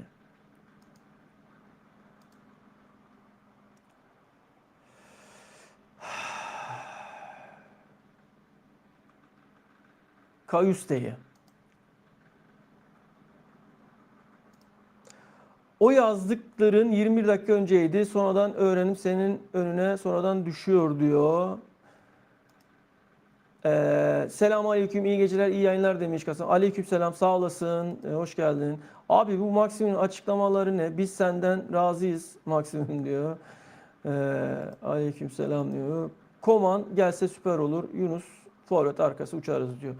Arkadaşlar Koman da bir hayal. Yapmayın. Yani Koman'ın Türkiye'ye gelmesi şu an itibariyle bu sene hayal. Yani olmaz. Olmaz arkadaşlar. Yani mantıklı değil yani. Hiçbir şekilde olmaz yani. Bunlar tamamen taraftarın önüne atılan isimler. İşte hem menajerler açısından olsun, Türkiye'de piyasası var mı, gider mi bir yoklayalım. Taraftar ne diyor? Yani bu işler böyle gerçekliği olmayan şeyler. Veya işte adam ulusal kanalda ekran yüzü. Ya şimdi ekrana çıkacağız, kanala çıkacağız, 10 milyonların önüne çıkacağız. Bir şey söylememiz lazım. Ne söyleyeyim? Hadi Koman diyelim diyor. De Paul diyelim diyor. Leao'yu diyelim diyor. Orkun'u söyleyelim, sallayalım. Yani bir ay 2-3 hafta onlar konuşulsun. Gündemi sarsın diyor. Hakan'ı konuşalım, Hakan'ı konuşalım. Evet bedavaya gelir diyelim diyor. Inter göndermek zorunda diyelim diyor. Gibi yani bir sürü anlamsız şeyler yani. Chelsea 32 milyon ceza yedi finansal fair play'den diyor Nepelim. Evet. Aynen öyle. Chelsea yedi fair play'den dolayı. Nasıl döktü Fener'in tüm kirli çamaşırlarını Maxim diyor. Eyüp Kingsley Coman diyor. Boniface olabilir sadece diyor. Osim inşallah olur ama olmazsa Jonathan Davis'i kaçırdık ama şunları kaçırmayalım. Gyökeres çok evet zor demişsin. Boniface, Darwin Núñez, Mateta, Omori Dion de yazmışsın. Yani 10-15 milyon euro arası bonservis olabilir ama 6 milyon euro maaş çok fazla. Maksimum 4 milyon euro verilmeli. Ya standartlar aslında bu şekilde. Standartlar 4, 5, 3, 3,5 buralarda yani. Çaka. Çaka ile ilgili ne dedik biz burada? Yönetim nabzını yokladı, fiyatını sordu, kendisiyle de görüştü. Babasını aldı geldi, tesislerde gezdirdi. Ama nasıl olur Çaka transferi dedik? Tek şartla olur. Neyle olur? 6 milyon 7 milyon euro maaşla olmaz. Torreira'nın aldığı 3,5 hadi bilemedin 4 milyon euro maaşla Çaka olur dedik. Onun üstü olmaz. Ha, Galatasaray kaleci konusunda mecbur sıkıştığı, forvet konusunda mecbur sıkıştığı için bunu da kulüpler bildiği için, oyuncular bildiği için bu bölgelerdeki oyuncuların fiyatları çarpı 2, 3. Anlatabiliyor muyum? Çok yüksek. Yani bunu hem kulüpler, menajerler, oyuncular biliyor yani. Bildikleri için de hep çarpı 2 çarpı 3 fiyatlar çekiyorlar. Oralarda da sıkıntı var yani. Normalde Avrupa'dan başka bir kulüp istese 15 dediyse 5 milyona gidecek. Halbuki Avrupa'da gittiği, mesela İngiltere'de gittiğinde 5 milyona gitse vergisi osu busuyla falan eline çok daha düşük maaş geçecek yani. Ama Türkiye'ye 6-7'ye gelse, 8'e gelse, örnek veriyorum yani. Yine çektiği rakamın yarısı fiyatına gelse kemiksiz yine eline o para geçecek yani. Vergi de ödemeyecek yani. Futbolcuların, menajerlerin, kulüplerin gözünde Türkiye önce Arabistan yani Arabistan'dan önceki viraj Türkiye yani. Yani Avrupa'dan çıkan bir oyuncu için Arabistan'dan önceki viraj, son viraj Türkiye. O yüzden de fiyatlar çok yüksek. Ha bunu bizim zamanımızda kulüpler de çok şey yaptılar yani. Kulüplerden de kaynaklı yani. Yanlış transfer politikalarından kaynaklı yani. Şimdi örnek veriyorum. Galatasaray yönetimi bana yetki verse ben de gider Osimhen'e o parayı bastırır alırım yani. Veya X kişiye giderim o parayı bastırır alırım. Standart şeyleri ben de yaparım yani. Ama iş anormal işleri yapabilmek yani. O yüzden hani şöyle düşünmeyin. Yarın bir gün Osimhen geldi. Galatasaray'da kaldığı zaman ulan bu büyük bir transfer başarısı olarak da çok kafanızda büyütmeyin yani. Mali açıdan konuşuyorum. Sportif açıdan konuşmuyorum. Mali açıdan konuşuyorum. Sportif tarafından evet yani o zaten onu hiç girmem o mevzuya. Jonathan David nereye gitti diyor. Juventus'a.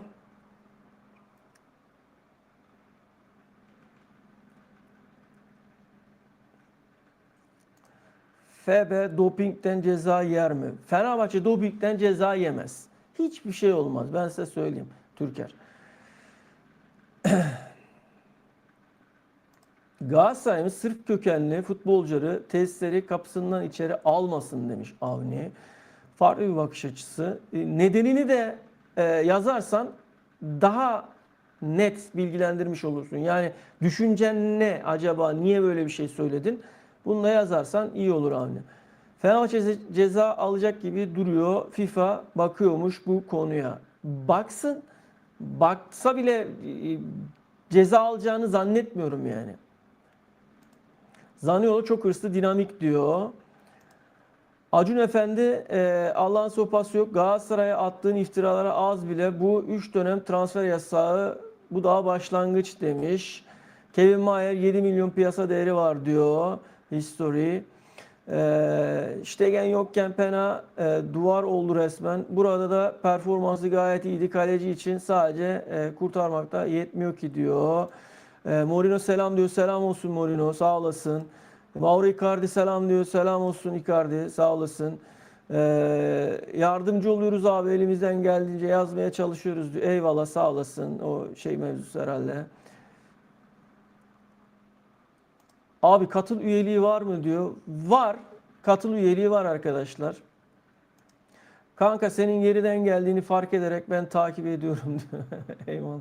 Arkadaşlar şimdi yeni gelen arkadaşlar için söylüyorum. Ben burada yayında kendi bildiklerimizi bir anlatıyorum. Yani burada transferle ilgili işte veya normal yayınlarda da öyle yani. Önce biz bir konuşuyoruz. Sonra sizin mesajlarınızı, sizin verdiğiniz emekler, izlediğiniz emeklerden dolayı, yapmış olduğunuz katkıdan dolayı sizin de bu anlamda değer gördüğünüzü hissettirmek adına, sizlere değer verdiğimizi hissettirmek adına mesajlarınızı, mantıklı olanları, farkındaysanız hepsini yayına da getirmeye çalışıyorum. Beraber sizlerle akıp gidiyoruz işte yayında. Beraber yayınları yapıyoruz. Yani sizlerden illaki alttan yazı geçip süper chatlerinizi okuyacağız demiyorum. Sizden bir maddi beklentim yok. Benim sadece sizden beklentim yayını beğenin. Devamında da yine ulaştırabildiğimiz kadar yerlere ulaştıralım. Benim şeyim bu. Mottom bu. Sizden maddi olarak herhangi bir beklentim yok. Ve bu yaptığımı da hiçbir kanal size yapmaz. Yapmıyorlar da zaten. Yani bu adam diyor ki ben diyor kendi şeyim var, programım var diyor. Ben o şeye göre giderim diyor. Programa göre giderim diyor. Ha adam kendi isteğiyle süper chat o bu bir maddi olarak bir katkı sunuyorsa da eyvallah diyor. Tamam diyor. Oradan diyor onu da okuruz diyor. Yani ben bu işi maddi olarak yapmıyorum yani. Ben bu işi para kazanayım edeyim falan diye yapmıyorum yani. Benim para kazanma gibi bir derdim yok yani elhamdülillah. Halimiz yerinde yani çok şükür. Para için yapmıyorum. Neyse yine başa dönmek de istemiyorum ya. Pena iyi kaleci olsa yerine kaleci almazlardı. Hala 2-3 kaleci Pena'yı abartıyoruz demiş. Tüm mesajları okuyabilmek için en baştan okumaya başlıyor. O yüzden bir kere yazmak yeterli zaten. Sıra gelince okuyacak mesajları arkadaşlar diyor Bayaslan. Teşekkür ederim Bayaslan sağ olasın bilgilendirme için. Kulüpler Dünya Kupası'nda Güney Amerikalı takımları izledik. Aralarında iyi kaleciler olanlar var diyor. Var. Okan Hoca güzel kadro planlaması yapmalı diyor. Kesinlikle katılıyorum. Yapmalı. Yapacaktır da eminim. Özellikle Botafogo'nun kalecisi çok iyiydi diyor. Muslera'nın gideceği zaten belliydi. Neden bu zamana kadar kaleci belirlenmedi? Scout yok mu izleyen diyor. Olmaz olur mu? Yani scoutsuz kulüp mü olur? Okan Buruk iyi bir hoca değil. Bu kadro ile herkes şampiyon olur. Avrupa'da köy takımlarına elenip geldi. Bu takımda da her sene birisi sırtladı takımı. Icardi sonrası Osimhen. Okanlık bir durum yok demiş. Ya bu kadar değil ama şey ya history. Yani illaki Okan Hoca'nın da dokunuşları vardır yani. O kadar da şey yapmıyor. Ha eleştirdiğimiz yerler var. Haklı olduğun yerler yani şöyle en azından kupa maçlarında kadroyu gençlere bırakıp kupa maçlarında oralarda onlara şans verilebilir miydi? İlk 11'de. Ha kupayı da mı istiyorsun? O zaman ilk 11'de baktın iyi performans gösteremiyor. As oyuncunu yedekten oyuna sok mesela. Anladın mı? Yani bunu demek istiyorum. Buralarda Okan Hoca'yı eleştirdik zaten. Ama yani hani hiç de bir şey yok demek bence şey olmaz yani. Cuesta'nın bonservisi 8 milyon euro İbrahim Hatipoğlu'nu satmalıyız. İbrahim Hatipoğlu bu kadar çok övdüğü Cuesta'nın bonservisi mutlaka alacaktır demiş. Okan Hoca iyi bir teknik direktör diyor. 3 sene üst üste şampiyon yaptı Okan Hoca diyor. Okan Hoca seviyoruz, saygı duyuyorum ama açıkçası bu kadar iyi bir kadroyla şöyle üst düzey bir teknik direktör Avrupa'da ne yapardım? Aynen. Şimdi aklımdan ne geçiyordu onu da söyleyeyim diyordum. Sen de mesajın üstüne geldin Bay Aslan. Yani üst düzey oyuncuları idare etmek de çok zor arkadaşlar. Gerçekten zor yani. Kolay değil. O yüzden Okan Hoca'yı bu kadar da şey yapmayalım. Yani dibe vurdurmayalım Okan Hoca'ya yani. Bu takımda herkes bir şampiyon olur. Kral büyük oyuncuları yönetmek kolay bir şey değil. Heh, aynen bak şimdi. Bunu bilmem gerekiyor. Okan Hoca Galatasaray öncesinde Başakşehir, Akhisar ile şampiyonluk görmüş bir adam diyor. Abdülkerim istediği kadar çalışsın. Anatomisi kalınlaşmaya, ağırlaşmaya müsait. Tıpkı Arda Turan gibi 30'da sert bir düşüş yaşadı. Apo'yu yedekleyecek biri değil. Önüne adam lazım. O da net Lutsimi diyor. Yani tezin çok doğru. Aynen ben de katılıyorum. Avrupa'da gördük teknik adamlığını. Köyden gelip eline topu tutuşturdular. Okan böyle hoca işte diyor. Ya o dönem ama şimdi şöyle kadro derinliğinde kadroda sıkıntılar vardı. Yani ve Okan Hoca o süreçte Ocak'ta üçlü dörtlü falan üçlü mü oynasam dörtlü mü oynasam buralarda da sıkıntı yaşadı. Üçlüye döndü. Oyuncuların kafası karıştı. Oyuncuların kafası karışınca oyununu gerçek gücünü gösteremedi. O da o işte senin bahsettiğin köy takımlarına denk geldi falan filan. Yani oralarda aslında işte her şey Icardi'nin sakatlanmasıyla başlayıp üstüne Sara'nın da sakatlanmasıyla Okan Hoca'nın mevcut bildiğimiz o oyun güçlü oyun temposunun bozulmasıyla aslında başladı. Yani ama takviyeler gelince ve oyuncular da yerlerini bulunca tekrar ne oldu? Şampiyon oldu. Yani şampiyonluk maçına çıktığımız son maç eğer senin o bahsettiğin köy takımlarıyla oynasaydı bir sonraki hafta Galatasaray en az 3'er 4'er farkla evlerine gönderirdi. Bundan da emin ol yani. Ya bir şampiyon yapmak hiçbir zaman kolay değil diyor. Eyüp Lig'de şampiyon olmak artık önemli değil. 25 şampiyonluk, 5 yıldız yeter artık Avrupa ama Avrupa en fiyasko Okan ile diyor. Ya ben kendimce nedenini söyledim size ki zaten bunu siz de biliyorsunuz. Evet Okan Hoca 4 şampiyonluk yaşadı. Teknik direktör olarak Akhisar'a Türkiye Kupası kazandı diyor. Okan Hoca'ya sonuna kadar güveniyorum. Dursun Özbek bile Okan Hoca gitmesi için benim de gitmem gerekiyor diyor. Aynen. Yani Dursun Başkan kaldığı sürece Okan Hoca gitmez zaten. Sivas'ta Rıza vardı. Ufak kadroyla her sene başarılar kazandı. Teknik adamlık böyle olur. Az ile çok iş yapmak, çok ile bekleneni yapmak değil diyor. Okan Hoca mevzusu var burada. Arkadaşlar biraz aşağıya doğru hızlıca ilerliyorum.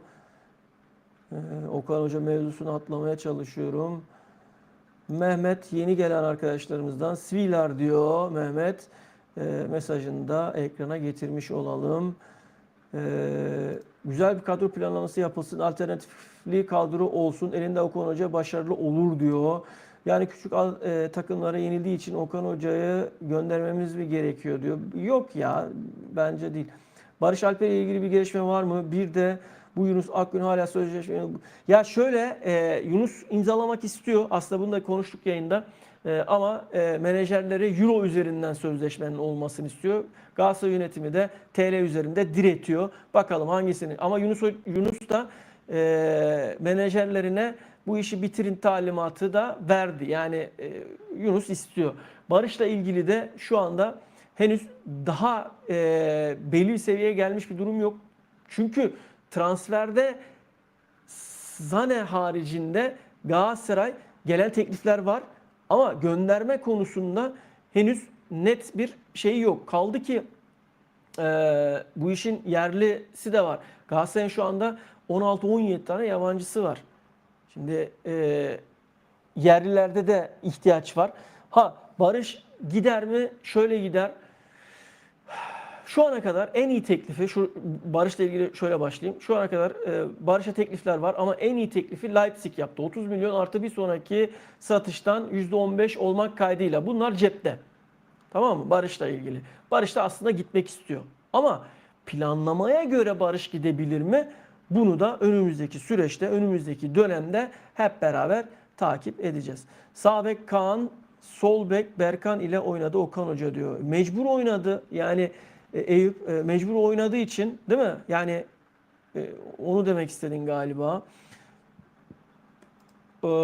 Mesela bu sene iyi bir kadro kurulursa hem mevkide en az bir kaliteli yedeğe olursa Okan Hoca'nın Avrupa karnesini bu sene daha net. Aynen öyle. Okan Hoca'nın karnesini bu sezon vereceğiz aslında. Yani Okan Hoca'nın net, Okan Hoca ile ilgili e, teknik direktör mü değil mi, bu yorumu sezon sonunda net bir şekilde yapabiliriz. Ya arkadaşlar, bayağı fazla takılmayalım. Kısa boylu kalecilerin çoğunlukla ayakları iyidir. Yoksa zaten büyük takımlarda oynayamazlar, ama şimdi 1.86 da olmasın demiş. Abi hep bahane, anlamıyorsunuz. Eyvallah, ne diyeyim, ligde şampiyonluğa devam demiş. Hayır Mahmut, biz lig şampiyonluğu istemiyoruz. Yani şöyle istemiyoruz, yani lig şampiyonluğu istiyoruz da bizi kesmiyor yani. Lig şampiyonluğu bizi artık kesmiyor.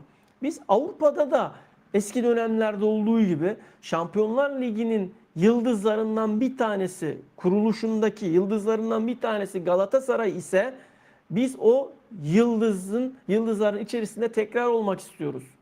Galatasaray bu anlamda çok geriye düştü. Biz o seviyeleri tekrardan yakalamak istiyoruz.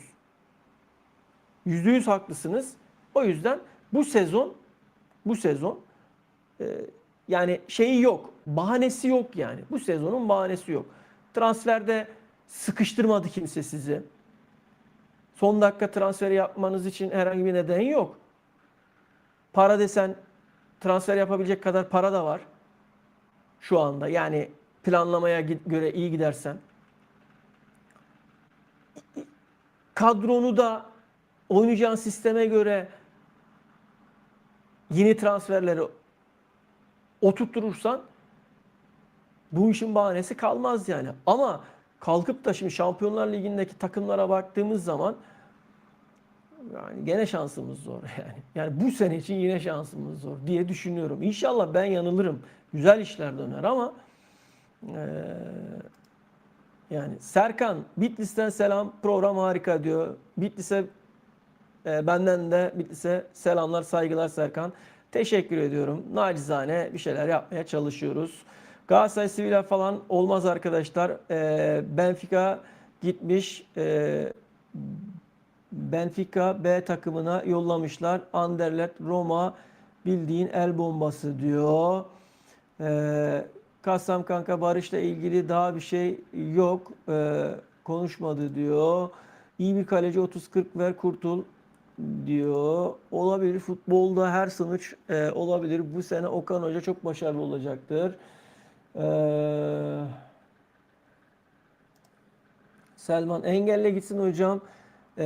İsti hiç bozma diyor. Ya neyse boş ver. Okan Hoca'nın Avrupa'daki küçük takımlara kayıplarını yorumluyorsan büyük takımlara oynattığı futbolu da yorumla. Tottenham United ve Bayern'le nefes aldırmamıştı bu takım Okan Hoca'nın izninde diyor. Bir Okan Hoca şeyi dönmüş valla. Evet. Uğraşma boş ver diyor. Ya genelde uğraşmıyorum arkadaşlar da. Şimdi cümlenin arasından orada bir o beni yükseltti. Yoksa kişilik olarak çok e, yani ya kim ki diyeceğim de şimdi gene şey yapmayayım yani. E, neyse. Futbolu FIFA, PES zannetmeniz aşırı komik. Haftanın en az 5 günü bu adamlar aynı soyunma odalarına giriyor, çıkıyor. Aynı sahada beraber aynı amaç için emek veriyorlar diyor. Ee, şöyle arkadaşlar biraz hızlandıracağım. Yeni gelen arkadaşlar var mı? Deniz gelmiş. Kaleci kim olacak diyor. Deniz, kalecinin kim olacağıyla ilgili şu anda net bir bilgi yok, haber yok öyle diyeyim, ama Galatasaray yönetiminin gittiği, teklif sunduğu, oyuncuyla görüştüğü, gelmek ister misin, menajeriyle görüştüğü, şartlarını sorduğu dönemler oluyor, var. Bugün de yine o süreçlerden bir tanesini yaşadık. Bu isim de yine kaleci konusunda oldu. Svilar, Roma'nın kalecisi, bununla ilgili Galatasaray yoklamasını çekti. Bakalım süreci hep beraber izleyeceğiz. 5000 forma demiş.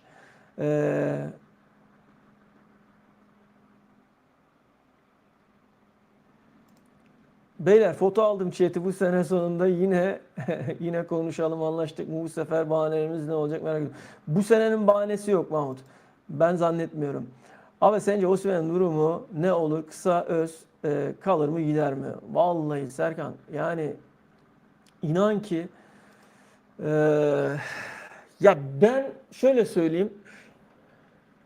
Hep söylediğim gibi yine söyleyeyim yani en başından beri söylüyorum. Al Hilal son bir teklif daha yapacak. O orada gelişecek olan duruma göre Galatasaray ya da Liverpool diyebilirim yani.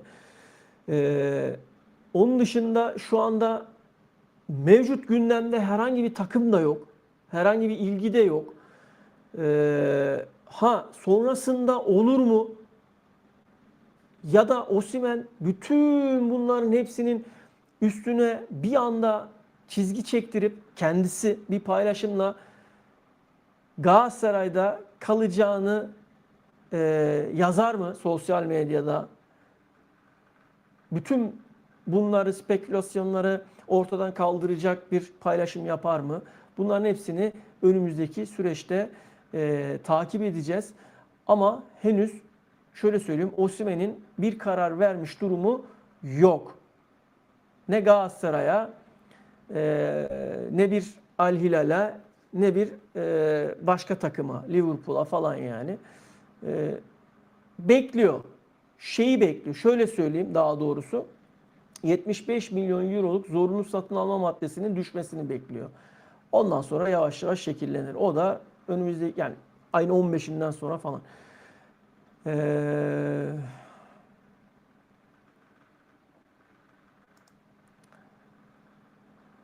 Yabancı hocamız olmadığı için ligse 90 artı puan topluyoruz. Yabancı hocaların Avrupa'da başarı verip vermeyeceği de kesin değil. Okan Buruk bu takımın teknik direktörüdür diyor. Ee, Abi chat bugün çok iyi akıyor maşallah. Birçok yeni isimler var. Aynen arkadaşlar ya. Vallahi süper. Sevindirici. Ya şöyle biraz sohbet edelim. Tamam yani şeyler belli zaten. Ya bazen düşünüyorum yani şimdi emek veriyoruz. Zaten haberciyiz yani yaptığımız iş gereği. Hadi diyoruz bunları paylaşalım yayında, anlatalım. Arkadaşlar naçizane bizde çorbada tuzumuz olsun. Doğruluğuna inandığımız haberleri buralarda anlatalım falan diyoruz. İşte bir çabalar yapmaya gayret ediyoruz. İşte maçlara gidiyoruz. Maçlardan görüntüler aktarmaya çalışıyoruz. İşte ne bileyim sağ dışı olaylarını anlatmaya çalışıyoruz elimizden geldiği kadar. Transfer sezonunda şimdi yayını tek yapıyorum. Normalde ekibiz ama yeni gelen arkadaşlar için de bu biraz şey olsun, bilgilendirme olsun. Şu an transfer döneminde ben yapıyorum yayınları. Anlık transferle ilgili anlık bilgiler, haberler de geliyor. Onları da sosyal medya hesaplarımızdan paylaşıyorum. Yani şurada sosyal medya hesaplarımız. Buradan paylaşıyorum. Anlık bilgilere de arzu edenleriniz aşağıdaki hesapların birini takip ederek ulaşabilirsiniz. Yani an be an oradan yayın veya yayınla biriktiriyoruz. Yayında konuşuyoruz detaylıca. Ama geleceğim nokta şu. Ben profesyonel yayıncı falan değilim ama ben gazeteciyim yani. Ben yani neresi olduğunu falan şimdi tekrar girmeyeyim oraya. İşim bu. Gazeteci yani bilgiye dayalı benim işim yani. Dolayısıyla belki de yayıncı olmadığım için bazı şeylerde bazı zorluklar yaşıyor olabilirim yani. İşte ne bileyim birçok insana ulaşmada bir de şu da var yani şimdi Türkiye'deki gazeteciler hep birbirlerini tanıyorlar. Birbirlerinden biri bir şey söylediği zaman büyük hesaplar birbirlerinin hesaplarını hep paylaşıyorlar. Baktığınız zaman sosyal medyada da enteresan bir şey var yani. Ya biri bir yerden başlıyor, haberi yapıyor. Sonra hepsi birbirinden alıntılayarak gidiyor ve binlerce beğeni alıyor. Bu biraz da şeyle alakalı. Sürü psikolojisi. Bizim toplumumuzda Avrupalı insanda bu yok. Avrupalı'da bunu bulamazsınız. Avrupalı insan bir defa bizim kadar internete takılmıyor yani, onu da söyleyeyim. Ha, ne var? Sürü psikolojisi. İşte 1000 kişi beğenmiş ya mesela. Lan 1000 kişi beğenmişse burada vardır bir şey diyor. 1001'e basıyor mesela. Örnek veriyorum. Ya buraları biz başaramıyoruz. Yani şu ana kadar başaramadık. Onu görüyorum yani. Ama doğru bir şekilde ilerlediğimi biliyorum.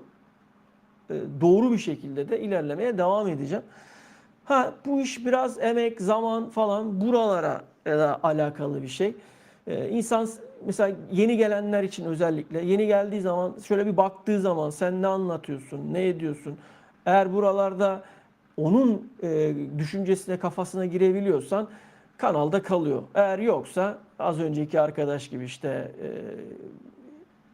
duyuyor yalanları, geliyor. Oradan duyduğu yalanları bu tarafa anlatmaya çalışıyor. Yani bu tarz insanlar da zaten kanalda olmuyor yani, olmazlar. Ben hep şunu söylüyorum burada, futbol aklının olduğu bir kanal olsun istiyorum. Yani teknik taktik anlamda tartışmaların, seviyeli tartışmaların olduğu, işte birisi diyor ki Okan Hoca diyor işte hoca değil diyor. Öbürü diyor ki olur mu diyor Okan Hoca diyor. Ama her şey seviyeli gidiyor mesela. Herkes düşüncesini söyleyebilir arkadaşlar. Söylemeli de zaten. Bu şekilde doğruları bulabiliriz. Ha, bizler de bahsettiğiniz bu isimlere yaklaştığımızda ki işte basın toplantıları olsun, maç sonraları olsun veya özel görüşmelerde olsun, yakaladığımız yerlerde olsun. Bu sizin endişelerinizi, sizin düşüncelerinizi, chatte yazdıklarınızı falan zaten paylaşıyoruz, söylüyoruz, söyleriz de yani. Toplumun veya işte camianın veya taraftar şunu olsa daha iyi olur hocam, siz ne diyorsunuz diye bunları sorarız. Bizler de bu noktada aracı oluruz illaki. Sizi temsilen orada baktığımızda mesajlarda neler var, yoğunlukta, ağırlıkta falan bunları sorarız. İşte zaten önümüze gelene soruyoruz. Galatasaray eski futbolcuları olsun, camianın içerisinde olanlara olsun sormaya gayret ediyoruz. Soruyoruz. İşte taraftar Süper Lig'de başarıya doydu. Artık Avrupa'da başarı istiyor. Ne düşünüyorsunuz? Bunları soruyoruz zaten. Ha, istiyoruz ki burada inşallah daha güzel, daha iyi şeyler olacak. Ya burada kanalı ilk açtığım dönemlerde ve geçen transfer sezonunda anlık 1000 kişilere falan çıktık. Sevinmiştim mesela. Demiştim ya evet herhalde bir anda bir patlama olacak falan. Sonra işte ya işte dijital alem bu. Yani her zaman yayın yapamıyorsun. Belli periyodik işin dışına çıkıyorsun. İşte algoritma orada seni tekrar tanımaya çalışacağım, tanıyacağım, edeceğim falan diyene kadar seni dibe kadar vuruyor yani. Böyle anlamsız bir platform. Önemli değil. Hadi oraları da kabul edelim. Şey yapalım. Aşalım inşallah. Ama ne bileyim yani en azından şurada baktığımızda benimle burada uzun zamandır yol arkadaşlığı eden arkadaşlar, dostlar faydalı bilgiler aldıklarına inanıyorum. Yani burada doğru ve faydalı bilgiler aldıklarına inanıyorum. Bu benim kalbimde, yüreğimde kesinlikle var olan bir şey ve emin olduğum bir şey yani. Bu beni sevindiren nokta. İnşallah zamanla da daha yeni arkadaşlar, daha güzel arkadaşlıklar burada olacaktır. Temennisinde bulunuyorum. Arkadaşlar şimdi yeni gelen arkadaşlara bakacağım. Onların mesajlarını yayına getirmeye çalışacağım. Yayında yavaş yavaş 2 saat oldu, sonlandıracağım. Git Galatasaray'da muhasebeci ol başkan diyor Eryaş. Yani olamayız ki nasıl? Kanal büyürken maalesef böyle sorunlar da ortaya çıkıyor. Barış hocam hiç takma negatif yorumlara diyor. Ya takmamaya çalışıyorum illaki de. Şimdi bazen şimdi mesela arkadaş demiş bunu mesela takmıyorum mesela. Diyor ki bunu iyi niyetli de söylemiş olabilir yani. İşte Galatasaray'da git Galatasaray'da muhasebeci ol başkan diyor mesela. Ya bu onun yani şey yapıyorum ama mesajın içerisinde saçma sapan yorum yani bilmeden, yani karşındaki adam kimdir? Bu adam bu zamana kadar ne yapmış, ne konuşmuş, mesleğine, işine, osu ne, busu ne bilmeden gidip bahsettiği o yalan sallama haberleri gelip buralarda anlatması, konuşması, bunu yaparken de çok biliyormuş gibi konuşup bana yaftalaması bu insanı üzüyor yani. Orada yükseliyorum. Yoksa mesela git Galatasaray'da muhasebeci ol başkan diyor yani. Diyebilir, bu bir şey değil yani. Burada sorun yok.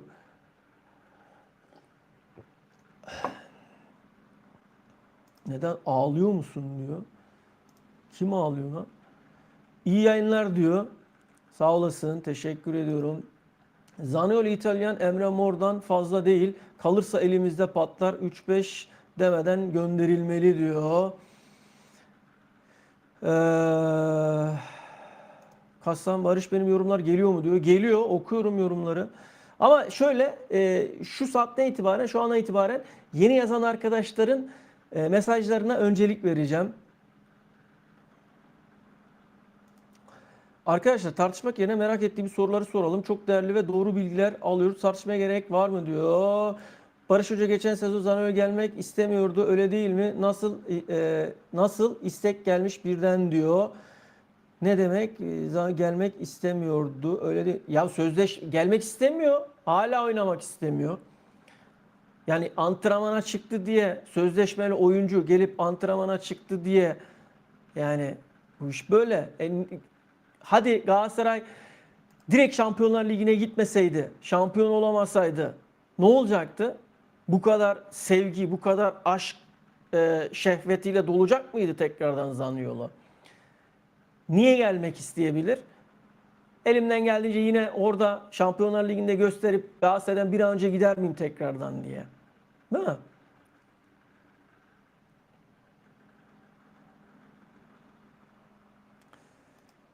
Galatasaray Avrupa'da ses getirmezse önümüzdeki sezonlarda doğru düzgün futbolcu getiremez.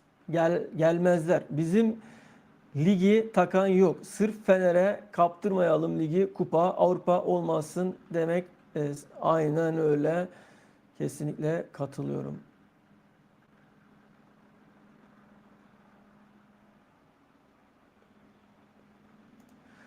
Barış, en ufak bir WhatsApp kaydı bile varsa ki oyuncu kanıtlarını Mourinho'ya gönderdim diyor. Fener'in başı çok ciddi belaya girer. Bir de o açıdan bak, oyuncu kendini böyle bir şöyle kanıt koyabilirse, bahsettiğin şekilde kanıt koyabilirse, bu WhatsApp sadece yazışma olarak da değil, belge olarak eğer bir kanıt koyabilirse ortaya, o zaman iş değişir. Ama şu an itibariyle bu eldeki mevcut donelerle bir şey çıkacağını zannetmiyorum yani. Onu diyorum. Kesinlikle lig artı Avrupa diyor.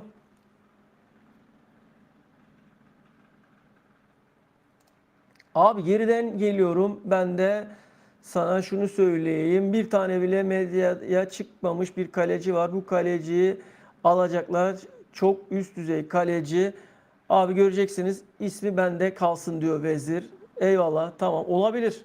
Yani olmaz demiyorum. Olabilir. Ee, olabilir.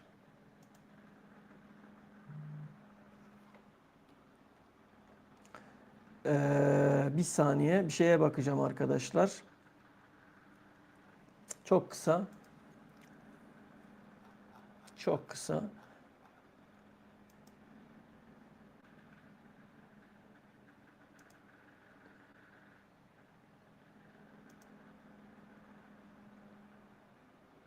Şimdi ben de sana şöyle söyleyeyim. İsmi Ederson olabilir mi mesela? Ederson'la ilgili vezir, söylediğim, bahsettiğin isim Ederson olabilir mi mesela?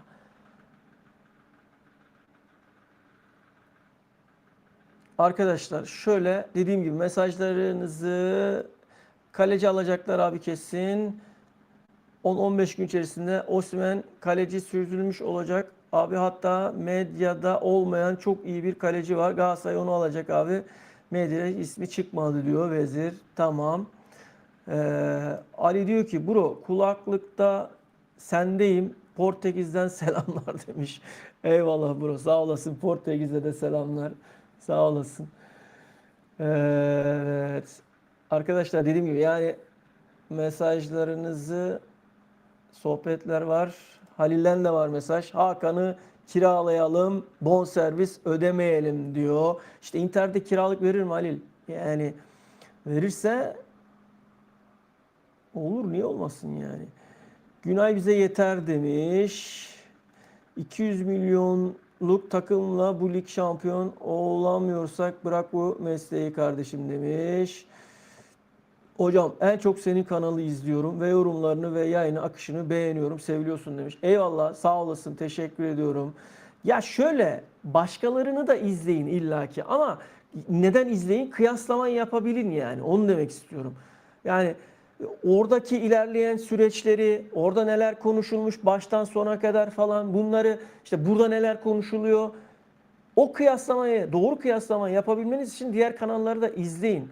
Ama yani ne demek istediğimi anladınız diye tahmin ediyorum. Charlotte ya da Anderlet'in forveti bize olur mu? Ne dersin Barış Hocam? Charlotte istemiyor. Yani Türkiye'yi istemiyor.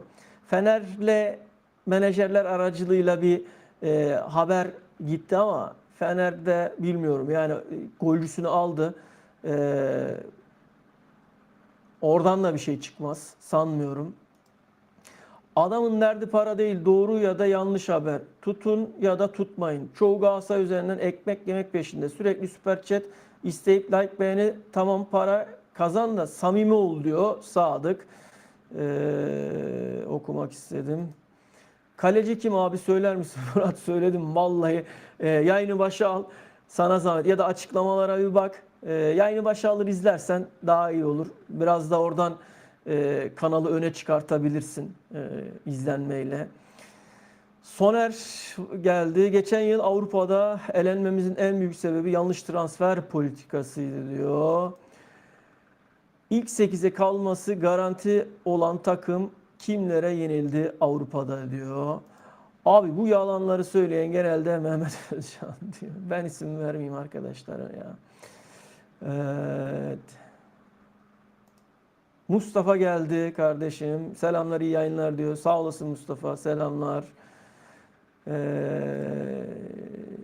Evet Murat. Ya şöyle anlaşma durumu yok. Ama teklifi sundu Galatasaray. Eklemede bakalım yani. Ne olur ne biter bakacağız. Sadık gene sinyali verdi. Arkadaşlar Real Betis görüşüyor Yunus için diyor ne bileyim. Evet Real Betis'in şeyini söylemiştik ama şu an görüşüp yani daha önceden ilgiyi gösterdi. Menajerler oraya sinyal çakacak mı, çakmayacak mı, durumu ne falan. Bununla ilgili hatta bir bakalım ya. Dur madem öyle. Bakalım bende ne var hemen size söyleyeyim. Bakalım son durum neymiş Yunus'ta.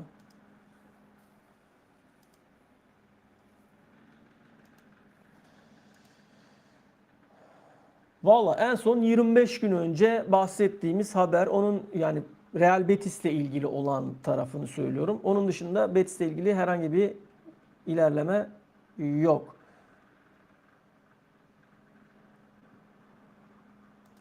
Chat sizin de görüşünüzü merak ediyorum. Osimhen olmasa Romulo veya Icardi bir de 23 yaş altı yabancı forvet okey miyiz diyor. Ee,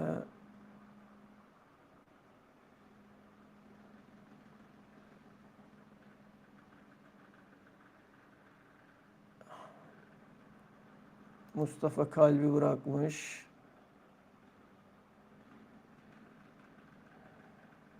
Arkadaşlar dediğim gibi yeni arkadaşlar varsa onların mesajlarını alacağım.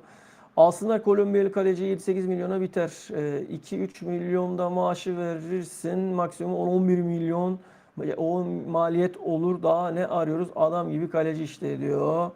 Arkadaşlar şimdi İsmail Barış'ı satmak istiyorsak 35 artı için bence Aral Şimşir, Dinkçi tohumcu gibi gençlere gitmeliyiz diyor. Kamran geldi. Azerbaycan'dan selamlar abi diyor. Azerbaycan'a da bizden selam olsun Kamran. Abi kaleciyle anlaştı mı Galatasaray?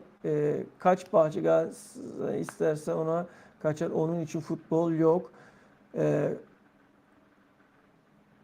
Koç Bahçede diyor. Şöyle henüz kaleciyle bir anlaşma yok ama görüşmeler devam ediyor. Rafa Silva saplar diyor. Beşiktaşlı geldi bir tane. E, Mahmut abi olumlu niyese var diyor. Biz hiç aldırmıyoruz. İlk günden severek takip ediyoruz hocam diyor. Eyvallah sağ ol. Nevzat gelmiş. Hacım kaçırdım yeni fark ettim yayını. İyi geceler kardeşim diyor. Eyvallah sağ olasın hoş geldin. Sefalar getirdin. Biz de hep beraber toplandık sana doğru geliyorduk Nevzat ya. Eyvallah abi. Bence de Mahmut abi ben paranın kayası siz ikini çok beğeniyorum demiş. Şimdi birazdan size gündemdeki isimlerle ilgili detayları aktaracağım. Ya Selman kesene bereket. Allah razı olsun. Sağ olasın. İlk günden takip etmenin gururunu taşıyorum diyorsun. Eyvallah. Allah razı olsun ya. Rabbim kesene bereket versin. Ağustos 1'de geliyorum Makedonya'ya. Haberin olsun. İstiyorsan geçerken bir çayını içeriz. Yine konuşuruz. Oralardaysan haberleşelim. Merhaba, iyi yayınlar diyor Ali. Ali de geldi. Hoş geldin Ali'm, sağ olasın. Enzo Milito, son durum nedir? 18 bin serbest kalma bedeli varmış. Sara gibi etkili olabilir mi? Enzo Milito. Hadi bakalım arkadaşlar, isimlerinizi yazın. Ee,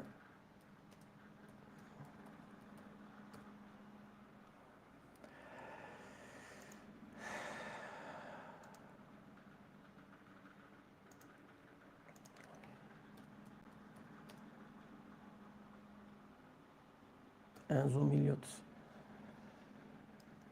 Milito diyorum ben de ya. Kafa gitti. Enzo Milot. Yani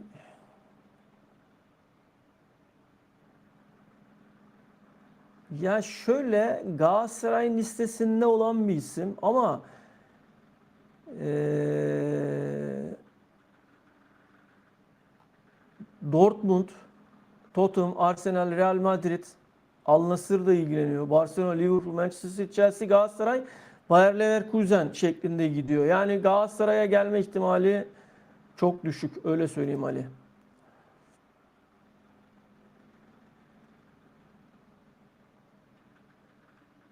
Enzo Miliot. Evet, şimdi konuştum Bay Aslan. Yani Galatasaray'la ilgili bir durumu yok yani. Ya şöyle listesinde ama çok geride yani. Öyle söyleyeyim sana. Çok kısa bir şeye daha bakacağım. Evet, şimdi bir saniye.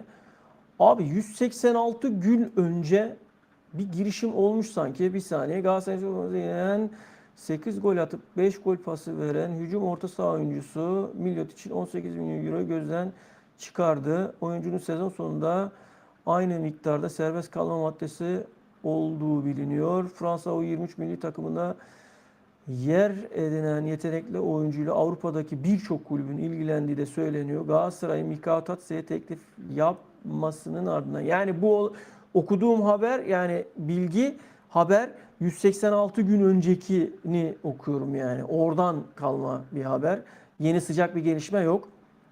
Milot için de sınırlarını zorladığı bir kulüp Dybala'nın transferi için başlangıçta düşünülen fonları yeniden tahsis ederek genç yetenekleri güvence altına almaya odaklanıyor ve bu da Milot gibi potansiyel geleceğin yıldızlarına yatırım yapma yönündeki stratejik gelişme gibi. Yani dediğim gibi 186 gün önceki girişimiyle ilgili bir detay var ama şu an itibariyle yeni sıcak bir şey yok. Detay yok. İyi geceler, güzel sohbetti diyor Eyüp. Teşekkür ederim Eyüp. Sağ olasın. Sana da iyi geceler. İstori iyi geceler diyor. Sağ olasınız. Şenol, Evet, yönetim çok güzel çalışıyor. İyi transferler yapacaklarından şüphem yok demiş. Eyvallah. Şimdi şu gelen mesajları Barış hocam oradan bakar mısın? Emrecan için Ferdi Kadıoğlu görüşmesi vardı diyor. Bakıyorum hemen. Hemen bakayım kardeşim. Emre Can. Emre Can'ın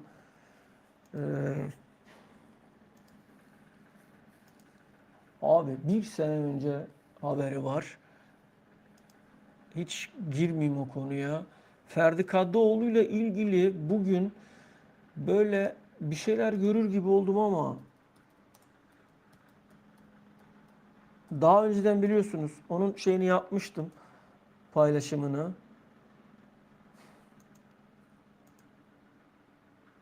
Yani 11 gün önce onun dışında yeni bir gelişme yok Nepelim. Yani 11 gün önce onun dışında yeni bir gelişme yok. Ertuğrul geldi. Benjamin Şeşko ilerleyen yıllarda Galatasaray'a gelebilir mi? İlerleyen yıllarda Galatasaray'a gelebilir mi? Bilemiyorum ki. Yani şu an Ertuğrul ne desem yanlış olur yani. Barış Bey, Lyon sağ beki Kumbedi'de var mı bir gelişme? Bakalım hemen. Hemen bakıyorum. Kumbedi.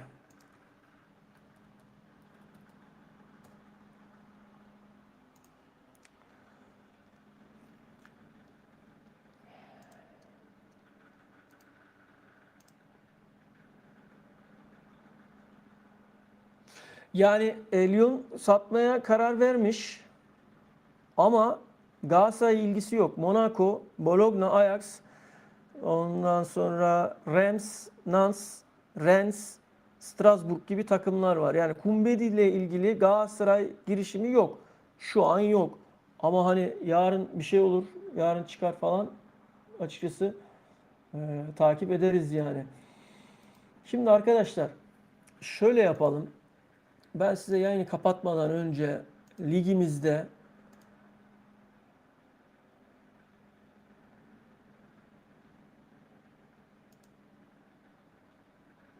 arkadaş Beşiktaş Zeki Çelik'le ilgi gösterdi ve transferi için Roma ile pazarlık yapmaya çalıştı. Beşiktaş Başkanı Serdar Adalı transferi görüşmek üzere Roma yönetimiyle bir araya geldi. Ancak Roma transferi kesin bir dille reddetti ve şu anda 30 Haziran 2026'da sona erecek olan Çelik'in sözleşmesini yenileme niyetini belirtti. Bu bir haber. Yani Beşiktaş Zeki'ye gitmiş ama Roma şey yapmamış. Oralı olmamış yani. Memnunmuş. Zeki'yi satmak istemiyor. Djurgården'in sportif direktörü Anderson kulüpteki önemli Norveçli yıldızlardan Gulliksen'i satmak için son görüşmelerde bulunduğunu doğrulamış. 3 somut ilgi olduğunu ve Solskjaer tarafından çalıştırılan büyük bir Türk kulübü olan Beşiktaş'ın Gulliksen'i kovaladığını belirtmiş. Kulüp transfer penceresinin henüz açılmadığını kabul ediyor. Ancak önümüzdeki günlerde şartları görüşmeyi planlıyor. Jurger'den Gulliksen'i yüksek bir fiyata satın aldı ve değeri önemli ölçüde arttı diyor. Yani Beşiktaş Jurger'den takımının oyuncusu Tobias Gulliksen ile sportif direktörü Anderson aracılığıyla bir görüşme gerçekleştirmiş. Bakın bu ismi iyi dinleyin arkadaşlar. Yarın bir gün yine duyma ihtimaliniz yüksek. Bu ismi yine duyarsınız. Yani Beşiktaş, Gulliksen falan ismini duyma ihtimaliniz yakında yüksek. Çünkü henüz yeni bir haber. 4 saat önce düşmüş. Alex Douglas, Trabzonspor. Şöyle buralara da bir değinelim. Poznan, Lech Poznan kulübü oyuncusu. Arkadaş bu kulüp nerenin kulübü ya? İlginç ya. Trabzonspor Douglas için 1,5 ile 2 milyon euro arasında bir teklif düşünüyor. Ancak henüz resmi bir teklif yapılmadı. Ve bu durum hala belirsizliğini koruyor. Sportif direktör yani Poznan'ın sportif direktörü Zasa Douglas'ın takımda kalmasının beklendiğini ancak önemli bir teklifin bunu değiştirebileceğini de belirtmiş. Yani Trabzon'la ilgili de böyle bir transfer bilgisi var. Onun dışında yani önemli olabilir. Arsenal, Trossard falan meselesi var ama bu önemli olduğu için doğrultmam lazım bunu. Haberi doğrultmadan söylüyorum şu anda. Ham haliyle söylüyorum. Trossard'ın Türk devi Fenerbahçe'ye transferi kolaylaştırmak için menajerini değiştirdiği bildirildi. Vay be. Trossard Fenerbahçe'ye gelmek için menajerini değiştirmiş. Önceki menajeri Fenerbahçe ile pazarlık yapmaya istekli değildi. Ancak yeni temsilcilerinin Türk kulübüyle iyi bağları var. Trossard Arsenal sözleşmesinin son yılında ve bu da Fenerbahçe'nin onu uygun bir fiyata transfer etme fırsatı sunabilir diyor. Fenerbahçe Trossard'a 3 yıllık büyük bir para teklif etmeye hazır diyor. Böyle de bir detay var ama doğrultmamla yani doğruluğuna emin olmam lazım.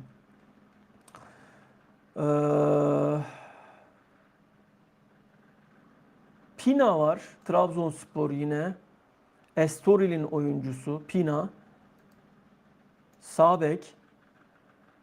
23 yaşındaki Pina'yı 3 milyon euro bonservis bedeli kadrosuna bu kattı diyor. Kattı mı? 30 yaşında kaplı disiplin çalışıyor. Bu tamam. Bu önceki şey olay. Arkadaşlar bilmiyorum bu isimle konuşuldum ama Savic Fenerbahçe Torino'dan Savic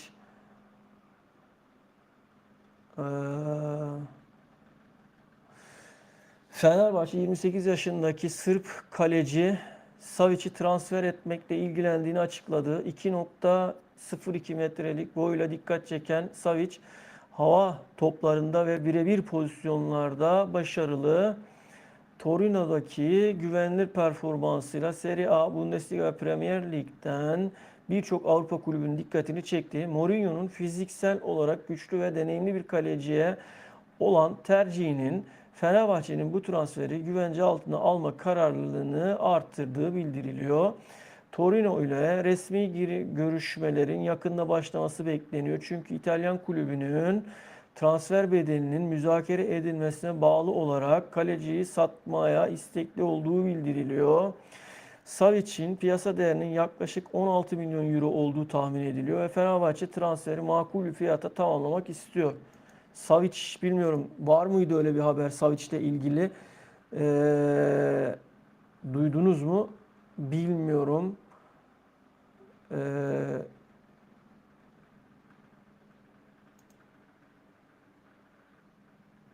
Yayında mıyız bu arada? Hiç ses çıkmıyor sizden. Mesaj da gelmiyor. Bakayım yayında mıyız?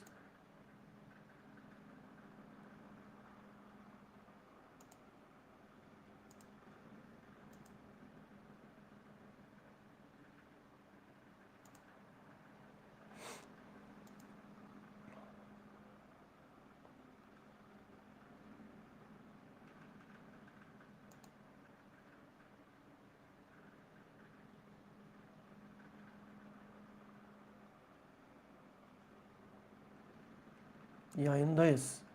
Tamam. Demek ki beni dinliyorsunuz. Peki devam ediyorum. Ee, Onun dışında evet yani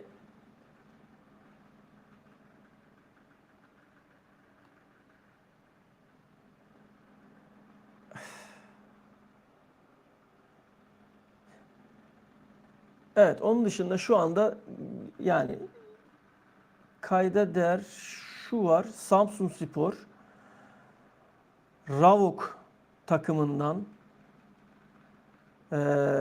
Svarnas'la ilgileniyormuş. Stoper Svarnas için bir teklif yapılmış. Samsunspor'un Svarnas'ı satın almakla ilgilendiği ve 700 milyon euroluk bir teklif yaptığı söylendi. Ee, Yaz transfer döneminde ayrılma olasılığı olmasına rağmen oyuncu için daha yüksek bir ücret beklediği belirtilmiş. Svarnas başlangıçta 2022'de AEK Atina'da kiralık olarak Rakov'a katıldı ve daha sonra yaklaşık 800 milyon euroya satın alındı. Şu anda 2027 ortasına kadar sözleşmesi var. Yunanistan adına 6 kez uluslararası forma giyen Svarnas, Ravok için 98 maç oynadı. Bunların 29'u geçen sezondaydı ve takımının şampiyonluğa yakın başarısına katkıda bulunarak şampiyon Lech Poznan'ın sadece bir puan gerisinde bitirdi. Türkiye Ligi'ni 3. sırada tamamlayan Samsunspor yaklaşan Avrupa Ligi eleme mücadelesine hazırlık olarak kadrosunu güçlendirmeyi hedefliyor diyor. Samsunspor'la ilgili de bu haberi vermiş olayım.